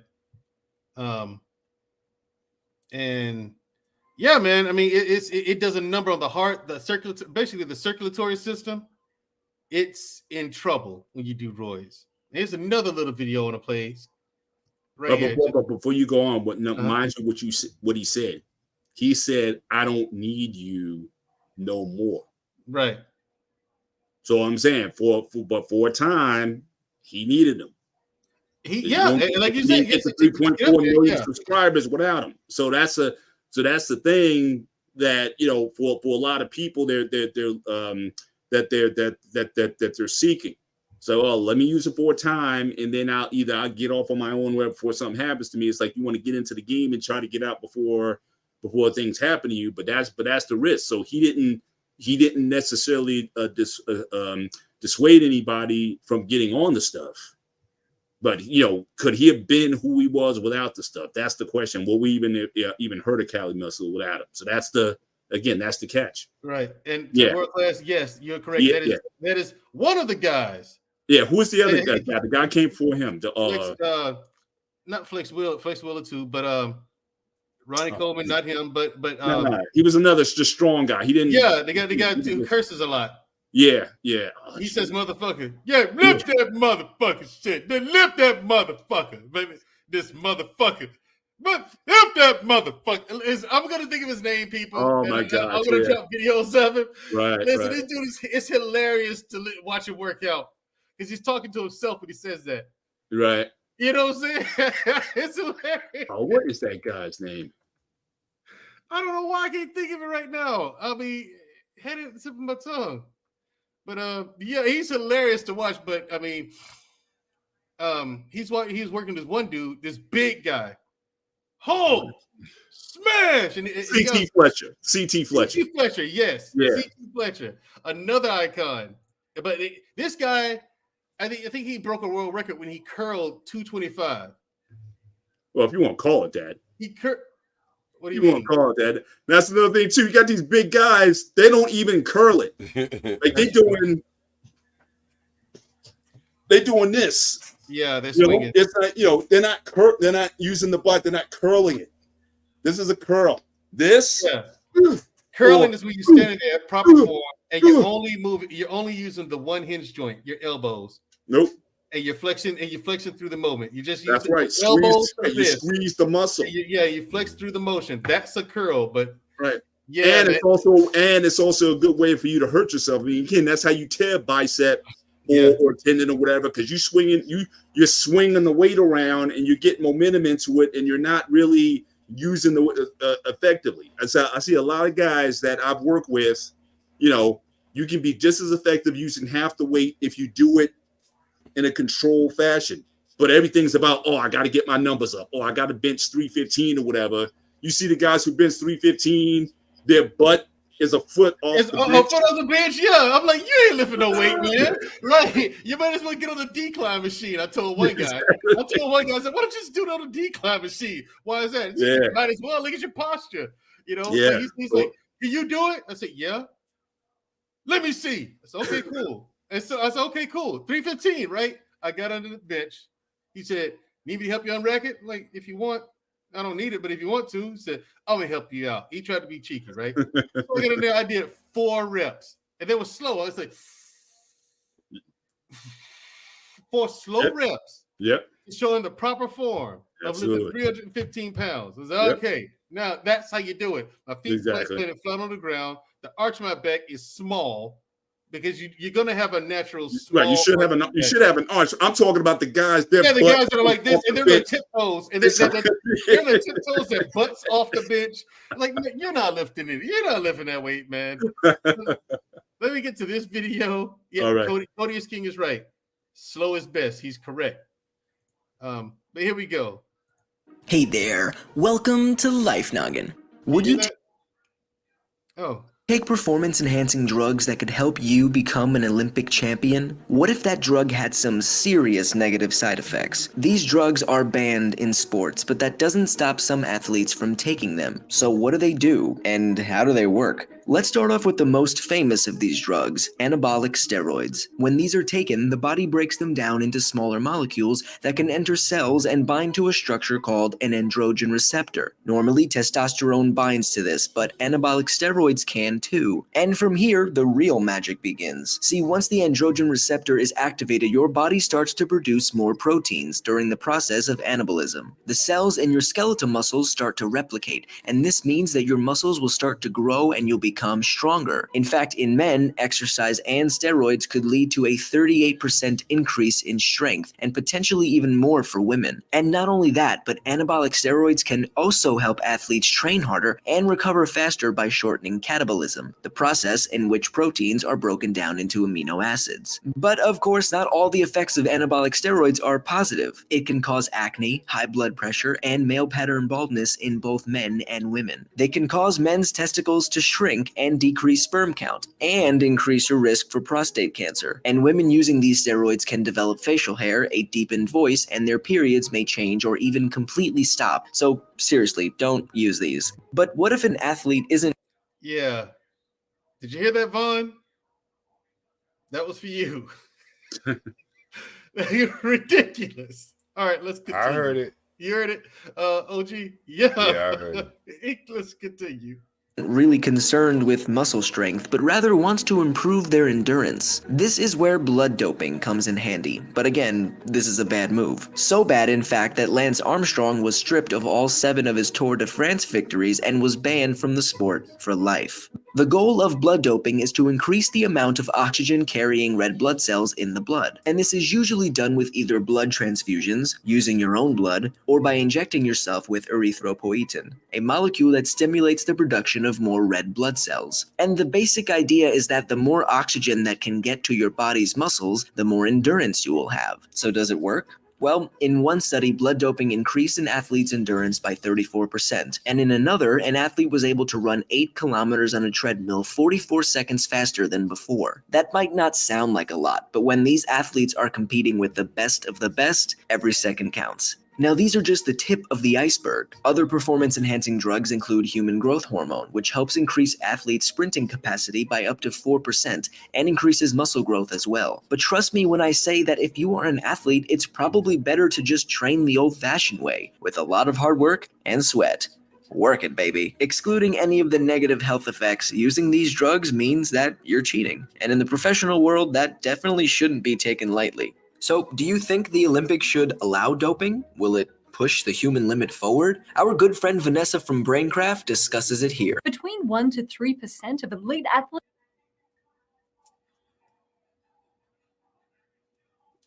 Okay, come on, video. StreamYard, let's go. It's tripping out.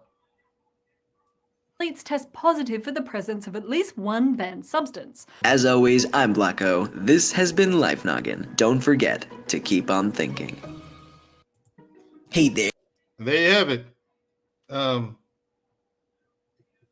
do you guys think of that?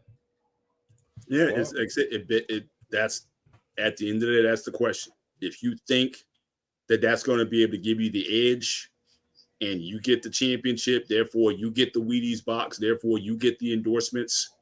Or these days, the thing is, I mean, certainly with social media, the idea is you don't even have to compete.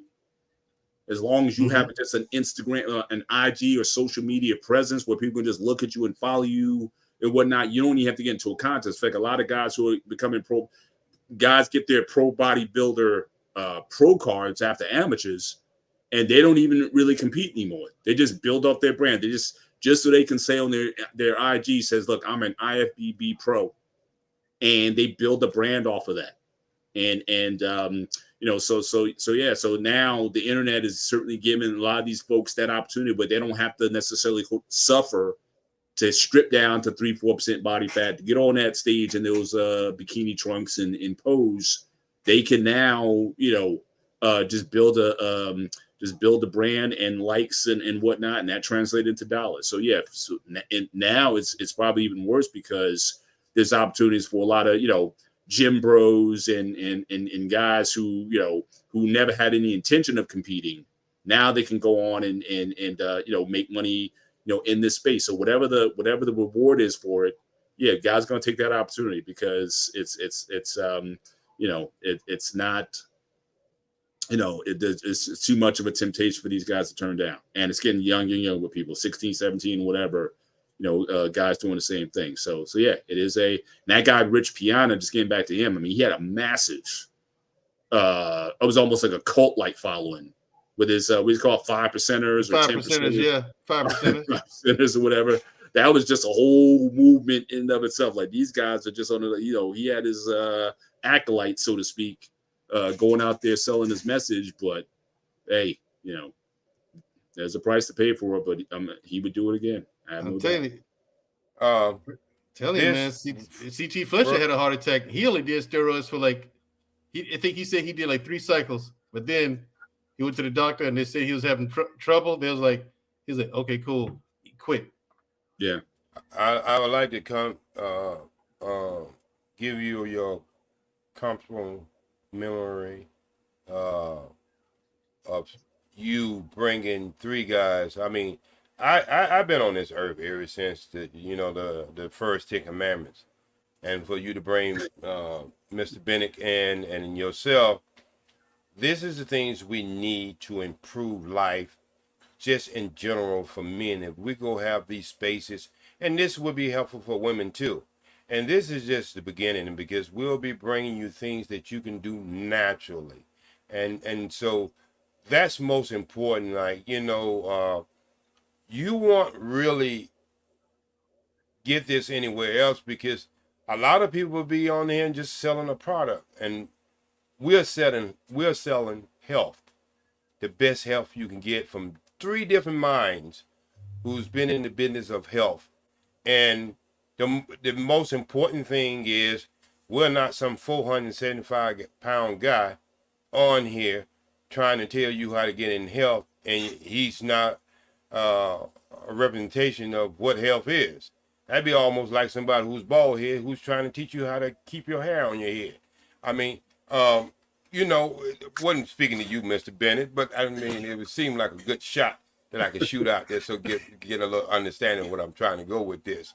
I got boxes of natural stuff that I've been using all my life, and I know how to get blood through your system. I mean, it's just simple. A lot of these things you have in your kitchen cabinet. Now, you guys who order Uber Eats or something like that, you wouldn't have them in your kitchen cabinet. You probably have some plastic forks and plastic spoons in there. But I'm talking about the people who actually have someone who cooks in the house. A lot of these things that we call spices was used as medicine for thousands of years. And we only get to intercept these things when we're trying to make our food taste good, versus taking these things as a natural supplement. Through it, and that's where I will come in. I will teach you things, how to take natural supplements that you can just take and get the effects you want. And this last video, it shows you that there is a market for that. It wouldn't be out there on YouTube if there wasn't a market for this. And this has been going on, just like we said earlier, since 90s, and probably way before that. But another tip, when I talk, I like to give a tip. If you want to understand how fasting and eating differently affects your body, go and look at the career of Elijah, what was his name, who played for the Houston, Elijah, who played for Houston, and look at his stats. Hakeem Olajuwon. Look at his stats when Ramadan was, when he was in full effect. All his stats went up. That means that this guy couldn't even eat to sundown. So he had to go to practice. He had to do all this stuff. But if you look at all his stacks was up throughout his career when it was a month of Ramadan. So a lot of people think you lose energy by not eating and fasting, but you don't. You really gain energy, because this is what me and Mandrell was talking about earlier this morning when we was having a conversation. You got to understand, when you eat something, over 65% of your body shuts down. And what happens is it goes into your digestive system, engine starts up. So that means your power is drained from the rest of your body to make that digestive system work properly. That's why when people usually eat, they get sleepy. they get a little tired. You know what I mean? You have to, when you go to lunch, when you be on your job, when you come back, you be like, oh man, I wish I can just take the rest of the day off. And that's what happens even when you eat at night. You find yourself drowsing if you don't get up and walk. My dad started me off at very young. When I ate, get up and walk. But what usually happens is draining power from the rest of your body. And so when you're doing that, you don't have that power. And that's why I tell people who go to the gym and stuff, don't eat before you go to the gym. Absolutely. Really don't eat before you go to the gym, because you got to understand you're straining that engine, because it's taking so much to digest that food. You're not going to have what you're going to need to go in there and do your routine. Yeah, that's one of the biggest things I jump off. That used to be like the mantra for a while. Eat a meal 30 minutes or an hour before training. Me, I train fasted. I usually train in the mornings, and I usually I'll go at least 12 hours because I don't want to worry about cramping or like you said with the digestion. I don't want anything off. And then the thing is, after I train, when I do eat, my body is in such a deficit, it's better to absorb the proteins and the sugar, it's the things that I'm refeeding my body with. It's like it's primed to do so. So I've never really benefited from eating certainly within 2 or 3 hours, but typically I just go longer. Sometimes up to 12 hours without a meal, and I'm still able to get prime workouts without food. So I definitely agree with that. Yeah, even doctors and nutritionists say, "Hey, wait at least an hour." That's them trying to be generous, saying wait at least an hour before you work out. But really, you want to make it more than that. Like there's nothing wrong with doing fasted cardio or fasted working out. There's nothing wrong with it. You know what I'm saying? The only problem that I think people have is that they're hungry. You know what I'm saying? They don't want to. I don't want to work out when I'm hungry. Fair enough. Well, it's workout. It's called hangry. Yeah. There you go. Angry. I got something else for you. If it pops up, I don't know what's going on with StreamYard today. There it is. Check this out. Yep. Motherfucker. Let's fight. I'm ready for war. I'm ready for combat. Come on, motherfucker. Come on. Come at me. I'm ready for your ass.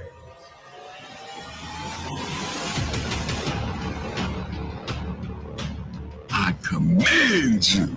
Tell that fucking shit, bro. And when I say grow, motherfucker,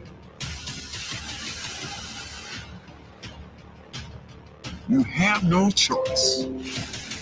You must grow. I command you to grow.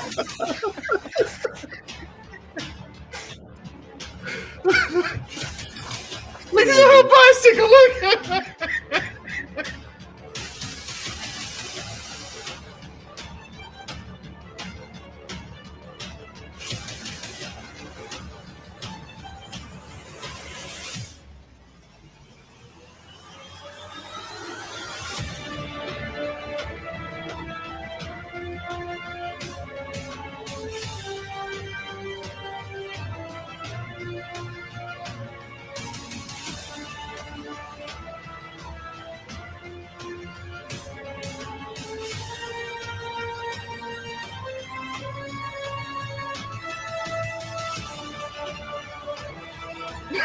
Look at his face. 2 inches. Right.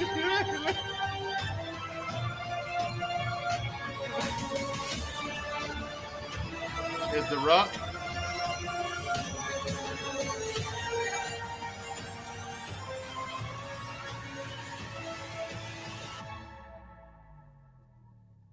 My life is one hell of a journey. It's still my motherfucking set, so I won't sit around and cry about what I can't do, because that don't do any fucking body any good. I will get the fuck up and do exactly what I can do. And all you motherfuckers that made comments, I wish he was dead already, fuck y'all. I'm gonna stick around just to piss you off, motherfuckers, because it's still my motherfucking set. Well, thank you motherfuckers for watching CT Fucking Motivation on YouTube. Like, subscribe, don't subscribe. I don't give a fuck either way.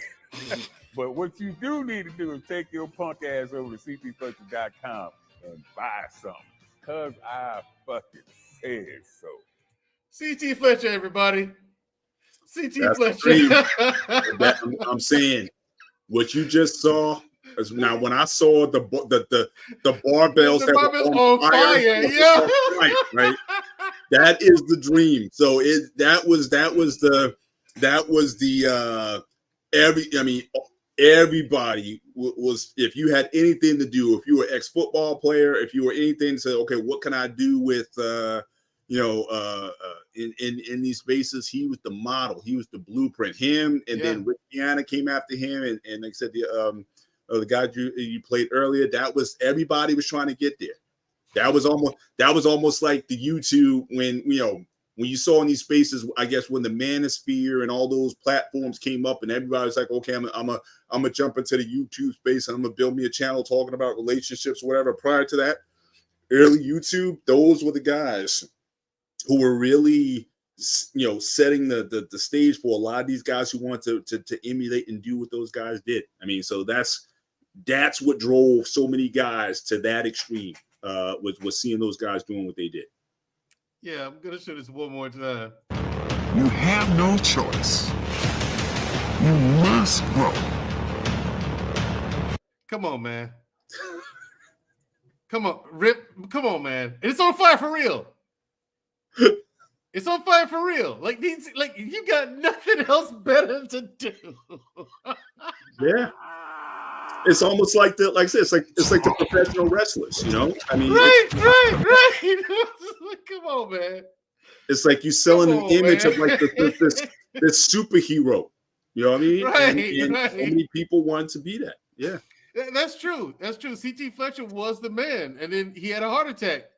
People. I don't know nothing about these guys, but I'm gonna have to apologize for popping in and popping off. I'm sitting up here looking like a turkey fried chicken recipe because my skin be shining too much because that's that good water and stuff I be keeping in. But I'm trying to wipe it off, but it still seems like it's coming back. It's good to have oil in your skin and keep the wrinkles out. Mr. Bennett will tell you that. Well, I understand you got a big head. You ain't gonna never have wrinkles, so I understand it. But me, Mr. Bennett, we have a chiseled out like head, and so we have to take the oil out. That's it. All right, man. Listen. Yeah, people. The thing is about, like I said, when it comes to performance enhancing drugs, keep your kids away from them. I mean, yeah. For you guys who are just getting here again, I'm going to show this picture one more time. Then we'll get to the meat and potatoes of it, okay? Because some of y'all are not going to like what I'm going to say, but I don't care. Okay, I'm going to say it. This is Gordon Ryan, okay? This ain't what I'm going to say. That comes after this. For everyone who just got here, this is Gordon Ryan. This is him before he had surgery. Recently, he had surgery because he caught staph infection real bad, and he caused some really gnarly stuff to go on with his guts. So he had to have surgery. This is him after the surgery, right? This is him 6 weeks after that. Today. Yeah.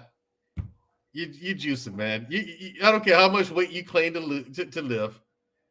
You're not going to gain that much muscle in 6 weeks. It's just not happening. And I said it to say this: all these kids, and people in their 40s and 50s dropping dead of heart attacks. I mean, it's the performance enhancers. That brings me to what's his name, Bronny James. Everyone says, "Oh, it's a COVID vaccine." No, that kid's juicing. Think of the pressure he's under, the shoes he has to fill.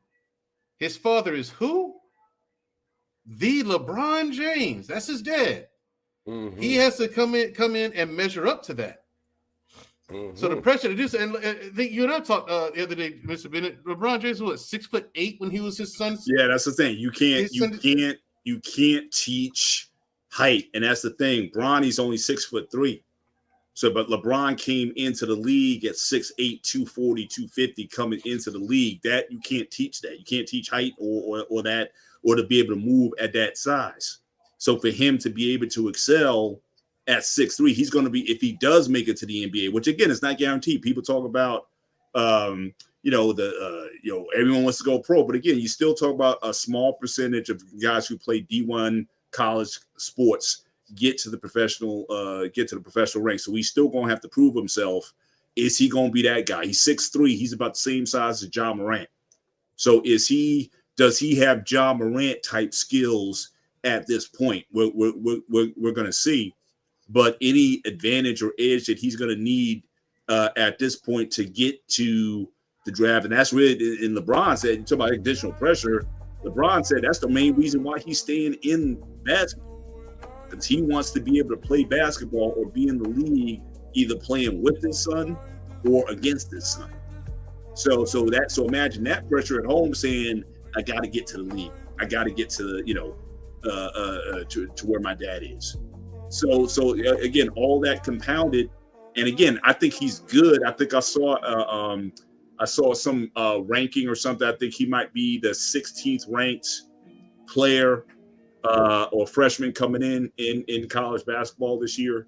So again, he's like I said, he may turn out to be a good player. But usually at 6'3", you either got to be blinding fast, or be able to shoot the ball like Steph Curry, or do something spectacular if you want to perform at the NBA level. I'm not sure if he's that yet, or if he can develop into that. So that's a lot that he has to carry trying to get into the league for sure. Baby, you playing on music again. You can go ahead and take your clothes off. I'll be with you in a minute. I'm back. Sorry about that. Y'all heard that? Yes. Okay. But anyway, and that is one of the things that nobody's been able to get around when you're trying to follow your father's footsteps, and he was greatness, and it could be detrimental to that kid's whole life, because he'll never be able to live up to that. It's like making that one hit. You be that one hit wonder, and you make that hit, and then you try to be making that hit, and the people just say, stop saying that other shit. We want to hit a hit, So, a lot of people, especially when you got, you come from a family that your father or your mother don't set the standard, and you trying to come in the league, and everybody got their binoculars on you and just seeing comparison. See, a lot of other guys don't have to have that comparison, and that, just like I say, that could be detrimental to the person alike. And so I don't know how you get around that, other than being a good father and being a good coach, and just say, don't chase the competition, chase the dream. You know what I mean? A lot of us get into chasing the competition and not the dream. Yeah, because I brought up Bronny James because, again, people, this is merely speculation. There's no proof to this, but I've been an athlete my entire life. I know what I'm looking at, and I know bullshit when I smell it. Okay, so I said it to say I brought this up because the psychological effects of the temptation. You know what I'm saying? How it hits us mentally, because this channel is not only about health, but it's all about physical health, but it's about mental health too. And a lot of times, that's 9 times out of 10 that goes underestimated. We really underestimate the mental effects of how the world affects us. Like I said, the pressure of that. How do you measure up? Then this kid, of course, steroids performance enhancers gives you an edge. Look at some of the people in the thumbnail: Tyson Fury, Lance Armstrong. You just heard in the video about Lance Armstrong. Yeah. 7 Tour de France wins. They stripped him of all of it, but when they found he was on performance enhancers. Tyson Fury, he came up hot. He's a boxer. He popped up hot on a drug test. They still let him fight. You know what I'm saying? Gordon Ryan, greatest jiu-jitsu fighter of all time now. He's the guy who beat the guy, Andre Galvao. He beat Andre Galvao. But then you're on something, and so it's like, but then when you look at jiu-jitsu, it's like, yeah, but there's no rules against it. Anyone can be on anything in jiu-jitsu. So they allow you to roid up if you wanted to in jiu-jitsu. They don't care. But this is a sport where people arms get broken, ankles, wrists, they get broken. People get broken up in jiu-jitsu tournaments, and they just don't test for it, don't care. You know what I'm saying? Are you in the right weight division? Yeah, good. Get on the mat. Title fight. It's what? It's a title fight. You know what I'm saying? It's just crazy like that. I mean, but I understand it. They want that There's edge, a question but for you. I just don't want it. I just don't want it that bad, you know. There's a question for you, Mandrell. How would you give a person advice who's under that type of pressure? Who has that question? Let me see. What advice? Kenya? See, I don't get a timestamp up here. Okay. Talking about NA? What advice would I give someone who is under that kind of pressure? Yeah, It's not worth it. It's not worth it. It's I would say that it's not worth it. Progress naturally, and if you can't beat them with strength and speed, beat them with work on your technique. Work on your technique. Where there's a will, there's a way. You know, I get in my jiu-jitsu school and beat people big, like twice my size. I beat them all the time. You know, and I stand at 5'8". These guys are 6'4", 6'3". There's one dude 6'8", a giant. He has a great big bushy beard, you know, and it's brown. This dude, if I'm leaning down like this, you know what I'm saying, and he's on his knees, with the same height. This dude is super tall and 300 pounds. And so, man, look, and I've tapped him out before. You know what I'm saying? I made him submit. So I mean, where there's a will, there's a way. Working your technique. Don't result to cheating, because the short term. I would tell them that the short term gains are not worth the long term harmful effects. No, I think she was talking about more, Mandra. I think it was talking about if you have a parent, you have a parent who's a superstar, and you're a superstar, and your child is going into the same field that you're going in, what that conversation would look like. Gotcha. I mean, okay, what advice did you give someone feeling that kind of pressure? I tell them, ease up. You don't have to be like your dad. Be you. You know what I'm saying? Your career might not go as far as his did, or you could go on to be the greatest of all time. But forget about trying to be LeBron James' son. Be Bronny James. You know, like no one made it to the league trying to, you know, and was acknowledged as the next Michael Jordan, because no one has still to this day, no one has been the next Michael Jordan. Jordan is still the greatest basketball player of all time. Yes. I don't care who thinks it. Yeah, you can say I'm not wrong. Michael Jordan, greatest basketball player of all time. I don't care what nobody say. So y'all know from that statement, the illusion can come even when you got a big head. Whatever. My brain's bigger than yours. Me and Mr. Bennett might laugh at that, what you just said. But yeah, that's what I say, NA. I tell them, don't try to be your father. Relax. Don't try to be your father. Don't try to be Michael Jordan. Be the first you. Okay? Don't try to be the next anything. Be the first you. You know, and that's how I would try to you know, calm them down off that. That's what would you say, Mr. Bennett? That's a 1% problem, though. You know, it is. One thing that for me I'm always struggling with is, like, when we talk in these spaces about, especially would be celebrities or entertainers or whatnot, we talk about the 1% of the 1%.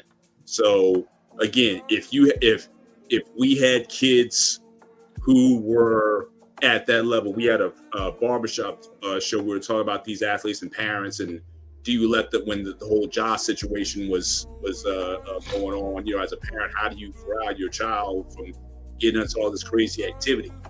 You know, and you can say, look, you know, if I was his father, I would have sat him down. But you're talking about, again, a 1% of a 1%. You're talking about a kid who's been getting college offers since 13 years old. College, I get 4-year ride. It's there for you. Sign here. You got it when you get in. So who's gonna not take? Most people are not going to turn that down. When these boosters be sending you money in cars and houses, how many parents will capitulate to that pressure just to see their child get to the next level?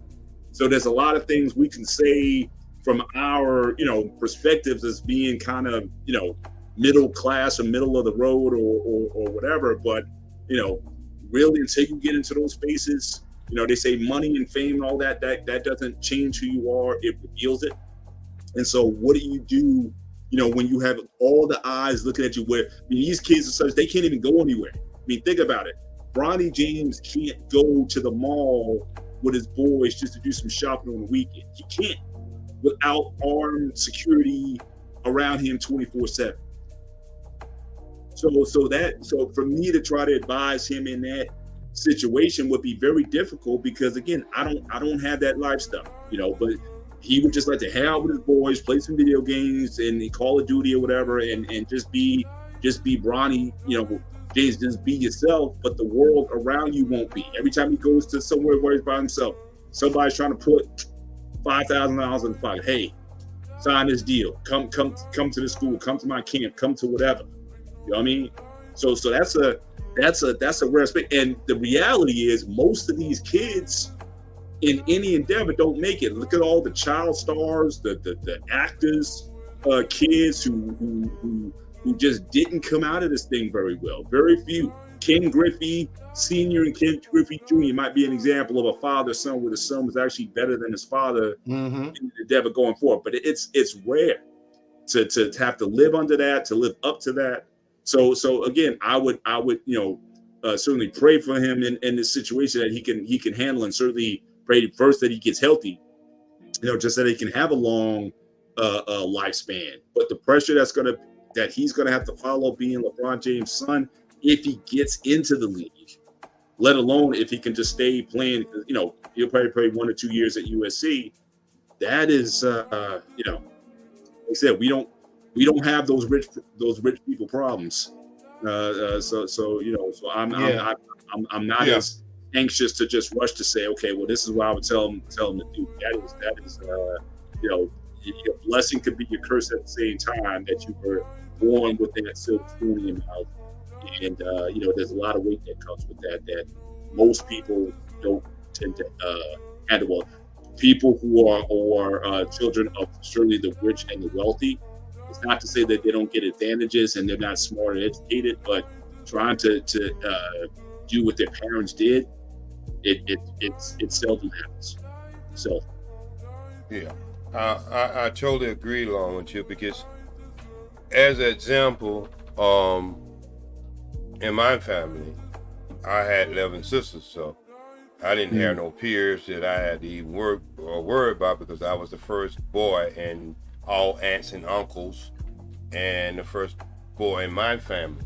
So I didn't have that problem, and I guess that's why I just speak to the common person. And I know what I said earlier might just seem to be a slick way of saying something, but when you break it down, follow your dream, not the competition. It's a lot of time people set their standards to the competition. The competition might be limited to your abilities or what you in your journey. And so you got to figure out what is your dream. See, Michael Jordan's dream was his dream. Bron's dream was his dream. You got to figure out what's your dream, because both of them will be your competition. Mm-hmm. But your dream is something totally different. And excellence comes in all shapes and forms. That's why we have inventions coming from this place, that place. Great athletes come from this place. Nobody ever played in their family. So you got to find out what your sweet spot is. And I know it'll be hard if you come up under someone who had greatness, and the only reason you even playing that sport is because of that person. And a lot of people get themselves in that situation, and fathers and mothers have to be very careful what direction. And this is in every occupation, even like, mothers want to push children into science, or push them into, and fathers too want to push them into being a lawyer. And so we have to let our children grow and be their greatness, represent who they are, what they are, and what they're supposed to represent. Because everybody's journey is special. Nobody else can do that job but you. But you, any way you look at it, you were born to do that job.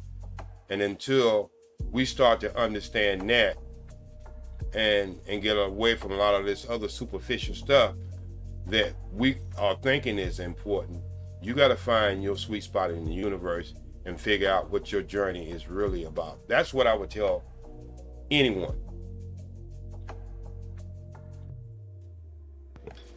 All right, gents. I'm gonna just about wrap this up. Good show. Good Yeah. roundtable. I appreciated this. Yeah, not a problem. Yeah, I I appreciate appreciate it you too. guys coming. I knew that when it comes to this topic, like the three of us, we could make a whole series on this, man. I mean, all kinds of stuff. Just the amount of knowledge and experience that we have divided between the three of us. I mean, come on. You know, this could be a whole channel by itself. You know, the three of us. But yeah, It's like we're all in the same, like we're like, 40s, 50s, and 60s here. Like we're all right, exactly. 40s, 50s, and 60s. Yeah. Yeah, we all got that. Exactly. And don't believe y'all ass ain't get old now.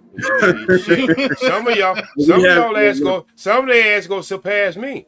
I mean, I'm gonna be laughing at their ass on the basketball court. Why are you moving so slow?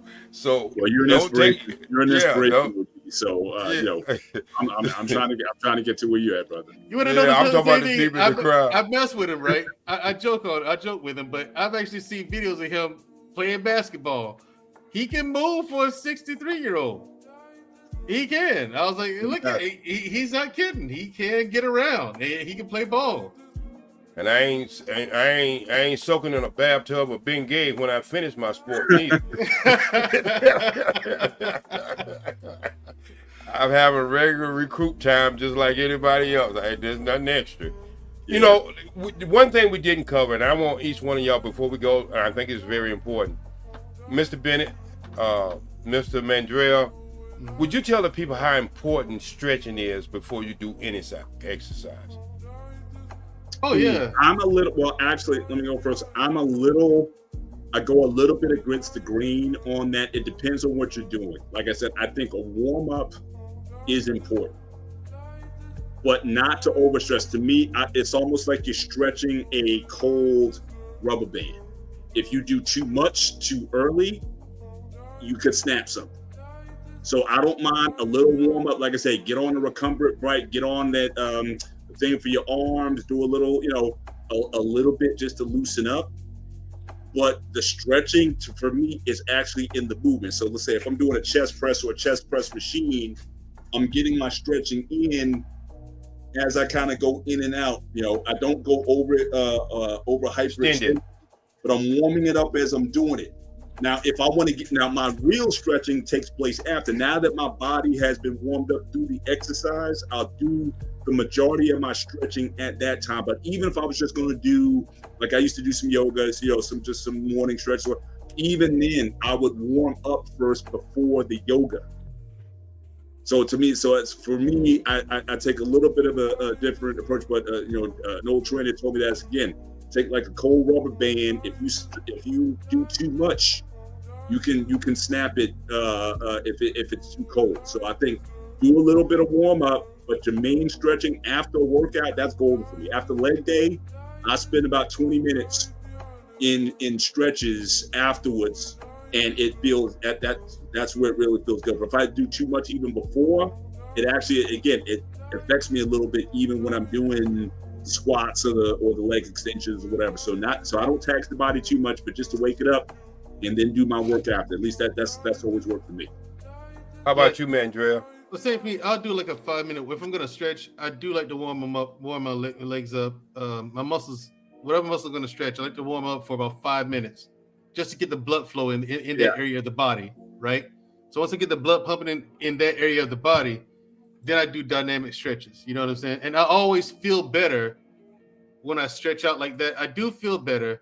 Like if I'm gonna stretch before like leg day, I hate leg day, but I do stretch before I go work out them legs. I warm up first, and it's normally early in the day. I warm up first, and then I stretch them out. I stretch them for about 15 minutes or so. Then I'm good, and then I can go get under the barbell bench, under the barbell squat, because I hate barbell squats. I do. It's just those the leg extensions. I like those. Okay. Hack squat. I like those. Leg press. Like those. It's just the barbell squat, man. I can't stand it. Yeah. Now, that's one of the three great things that I do. But one thing, as in a future show, what's your view on machines? So I definitely think me getting older now, you know, I like the safety of machines, especially like a hammer strength or, you know, those types of things. But free weights in general, you know, I go in season and out of season with them, but I don't stuff all the time. You know, machines, especially when you get 40s, 50s, 60s, you know, that I think, you know, you may want to consider that as part of your arsenal going forward. But the free weight stuff, you know, I'm you know, I say use that with caution as you get, you know, you may feel like 25, but yeah, because I'll go up to like 380, and I'll leave it there, like at the max. If I'm gonna go heavy with barbell squats, I mean, because nowadays I just put 315 on there nowadays and just rep out. Yeah, and I just rep out with 315 on those, but I don't like the exercise, man. I don't know why. I've never have though. Never liked it. The reason I brought that up is stretching is very important for me. Even when I was younger, it was very important. And I learned the secret, and it's going to sound strange, but I learned a secret that I was at my best performance when I was married. When I got ready to make love, I go take a shower, and I could pretty much, you know, run an Olympic game in the bedroom, so without straining myself. So I use this same technique, and you go ahead and laugh and tell me what you've been doing. I usually use this same thing because when you take a warm shower, you warm up the muscles. Yes, you do. And that's what a lot of the warm up. And then by the time I get ready to do exercise, if I go away from doing exercise for a long period of time, I usually do nothing but stretching. People don't understand stretching is an exercise. And if you do it carefully, it can be beneficial for your body. So I love stretching a little bit, but the warm up usually come in the shower, and then I do my stretching, and then you know, it's been maybe 1 or 2 times in my whole life that I ever pulled anything, because I keep that routine going up. Anytime you warm up the muscles, and a lot of people stretch wrong. A lot of people get into a stretch and when they get down to the point where it's just about to hurt, they start rocking. That's not the way to stretch. A stretch is smooth and slow. When you start to feel any discomfort, you're supposed to stop right there. Yeah. You know, and you take a relaxing breath. Like you put it there, like you said just before. Right. And then you go for a little bit, and then you hold it there. Right. See, a lot of guys, when they stretch, when they do that release, they come all the way back. Right. But you stay in that position. Right. A little more. Right. Get more oxygen in the blood and in the muscles. There you go. And you gotta keep moving. Right. Before we got, there was a question about someone asked about Krav Maga. Krav Maga. That's Russian. No, it's Israeli. Israeli. It's an Israeli martial art. Yeah. I'll tell you this. No, they use Samba. That's the Russian martial art. Okay. What I think about Krav Maga, it's okay for self-defense. You know what I'm saying? Like for women especially. You know what I mean? A person, because it goes for vulnerable spots on the body, the eyes, the bridge of the nose, the testicles. You know what I mean? But I'm gonna be honest with you. Unless you're learning it from an actual Israeli veteran, a veteran of the Israeli army, or someone who's currently in the Israeli army, it's probably not real Krav Maga. Right. Just saying, it's probably not real Krav Maga. But it's a trivia. Now I know that the Nolan Batman series, I believe they use Krav Maga as the primary fighting style when he was training. The actor was training for that. I think that's what they used, because they said it's very good in like group sessions. If you got multiple people coming at you or whatever. The whole idea is to do quick striking and kind of get away from a situation. So that was what they primarily used in that Batman series.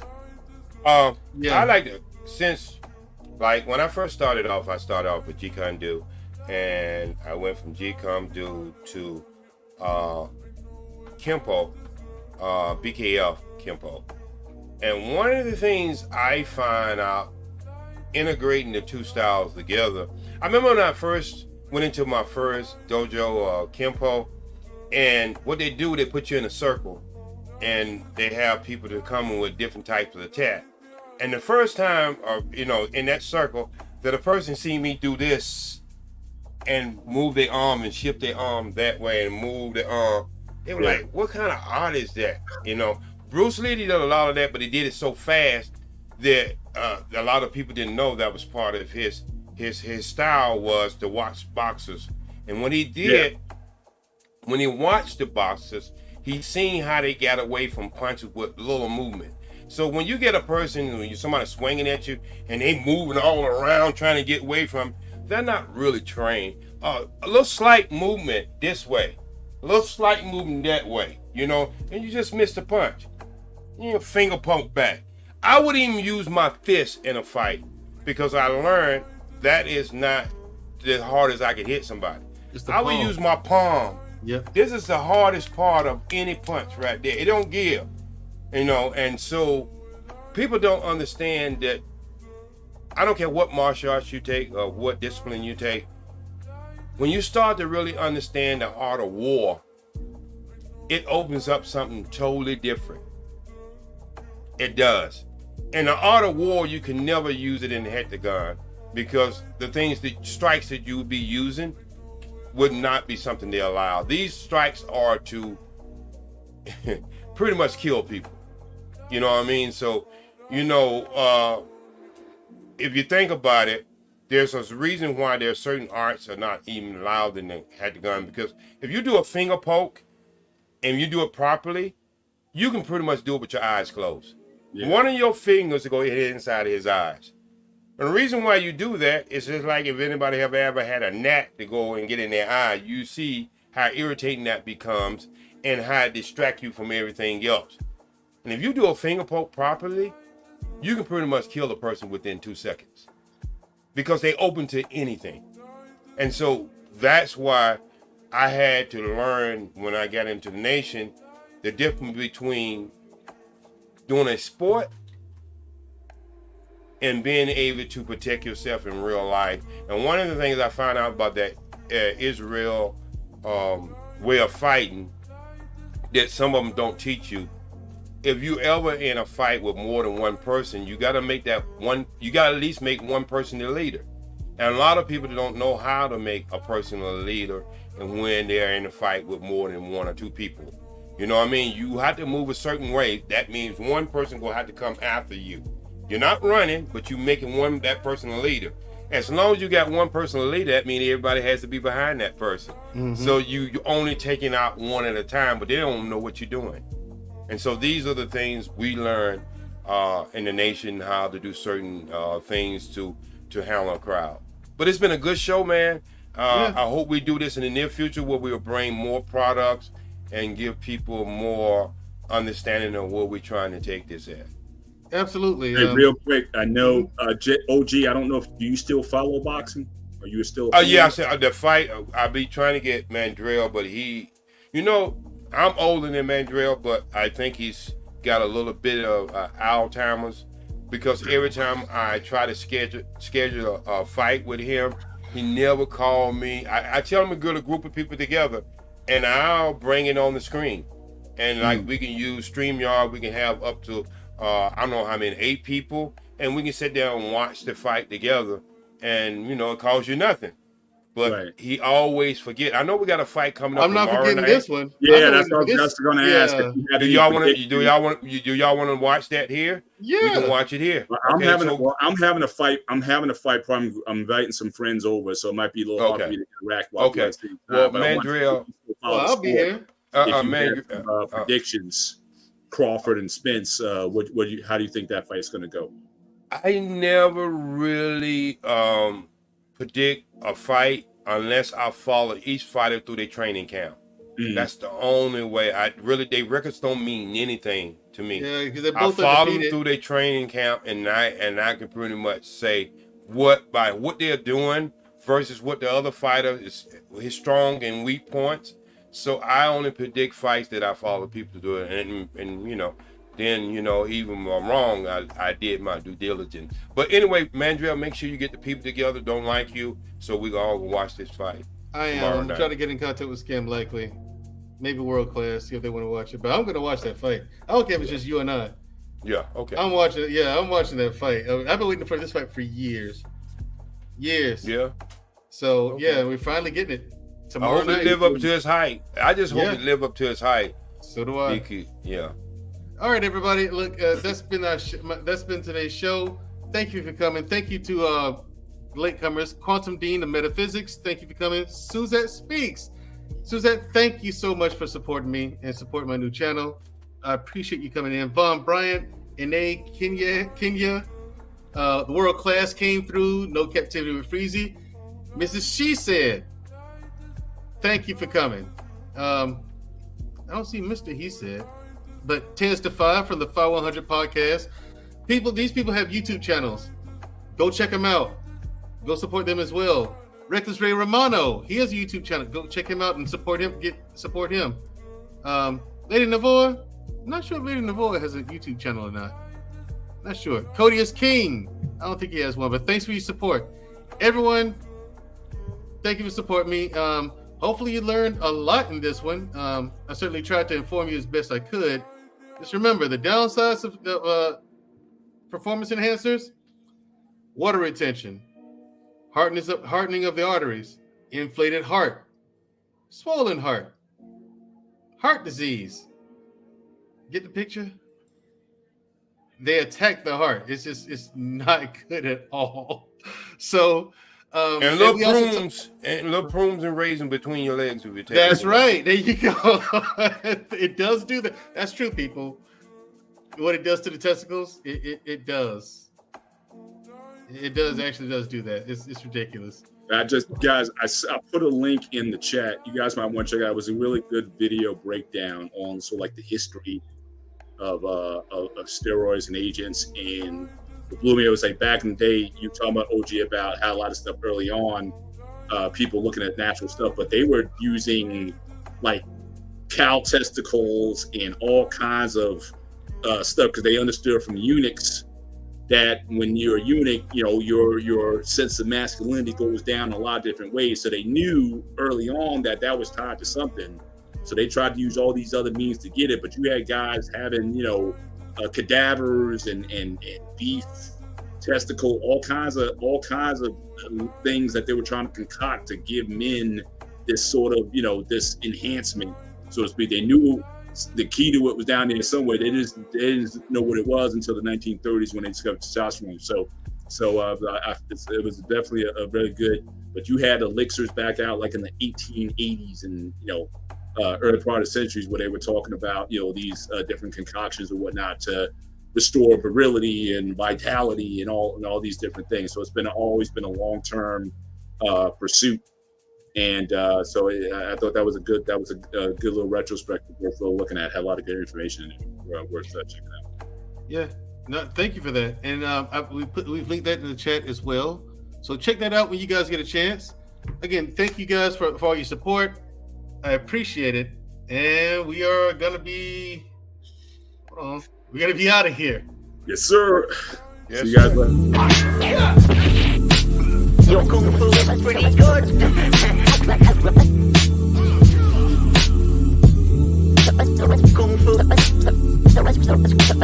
Kung fu is pretty good.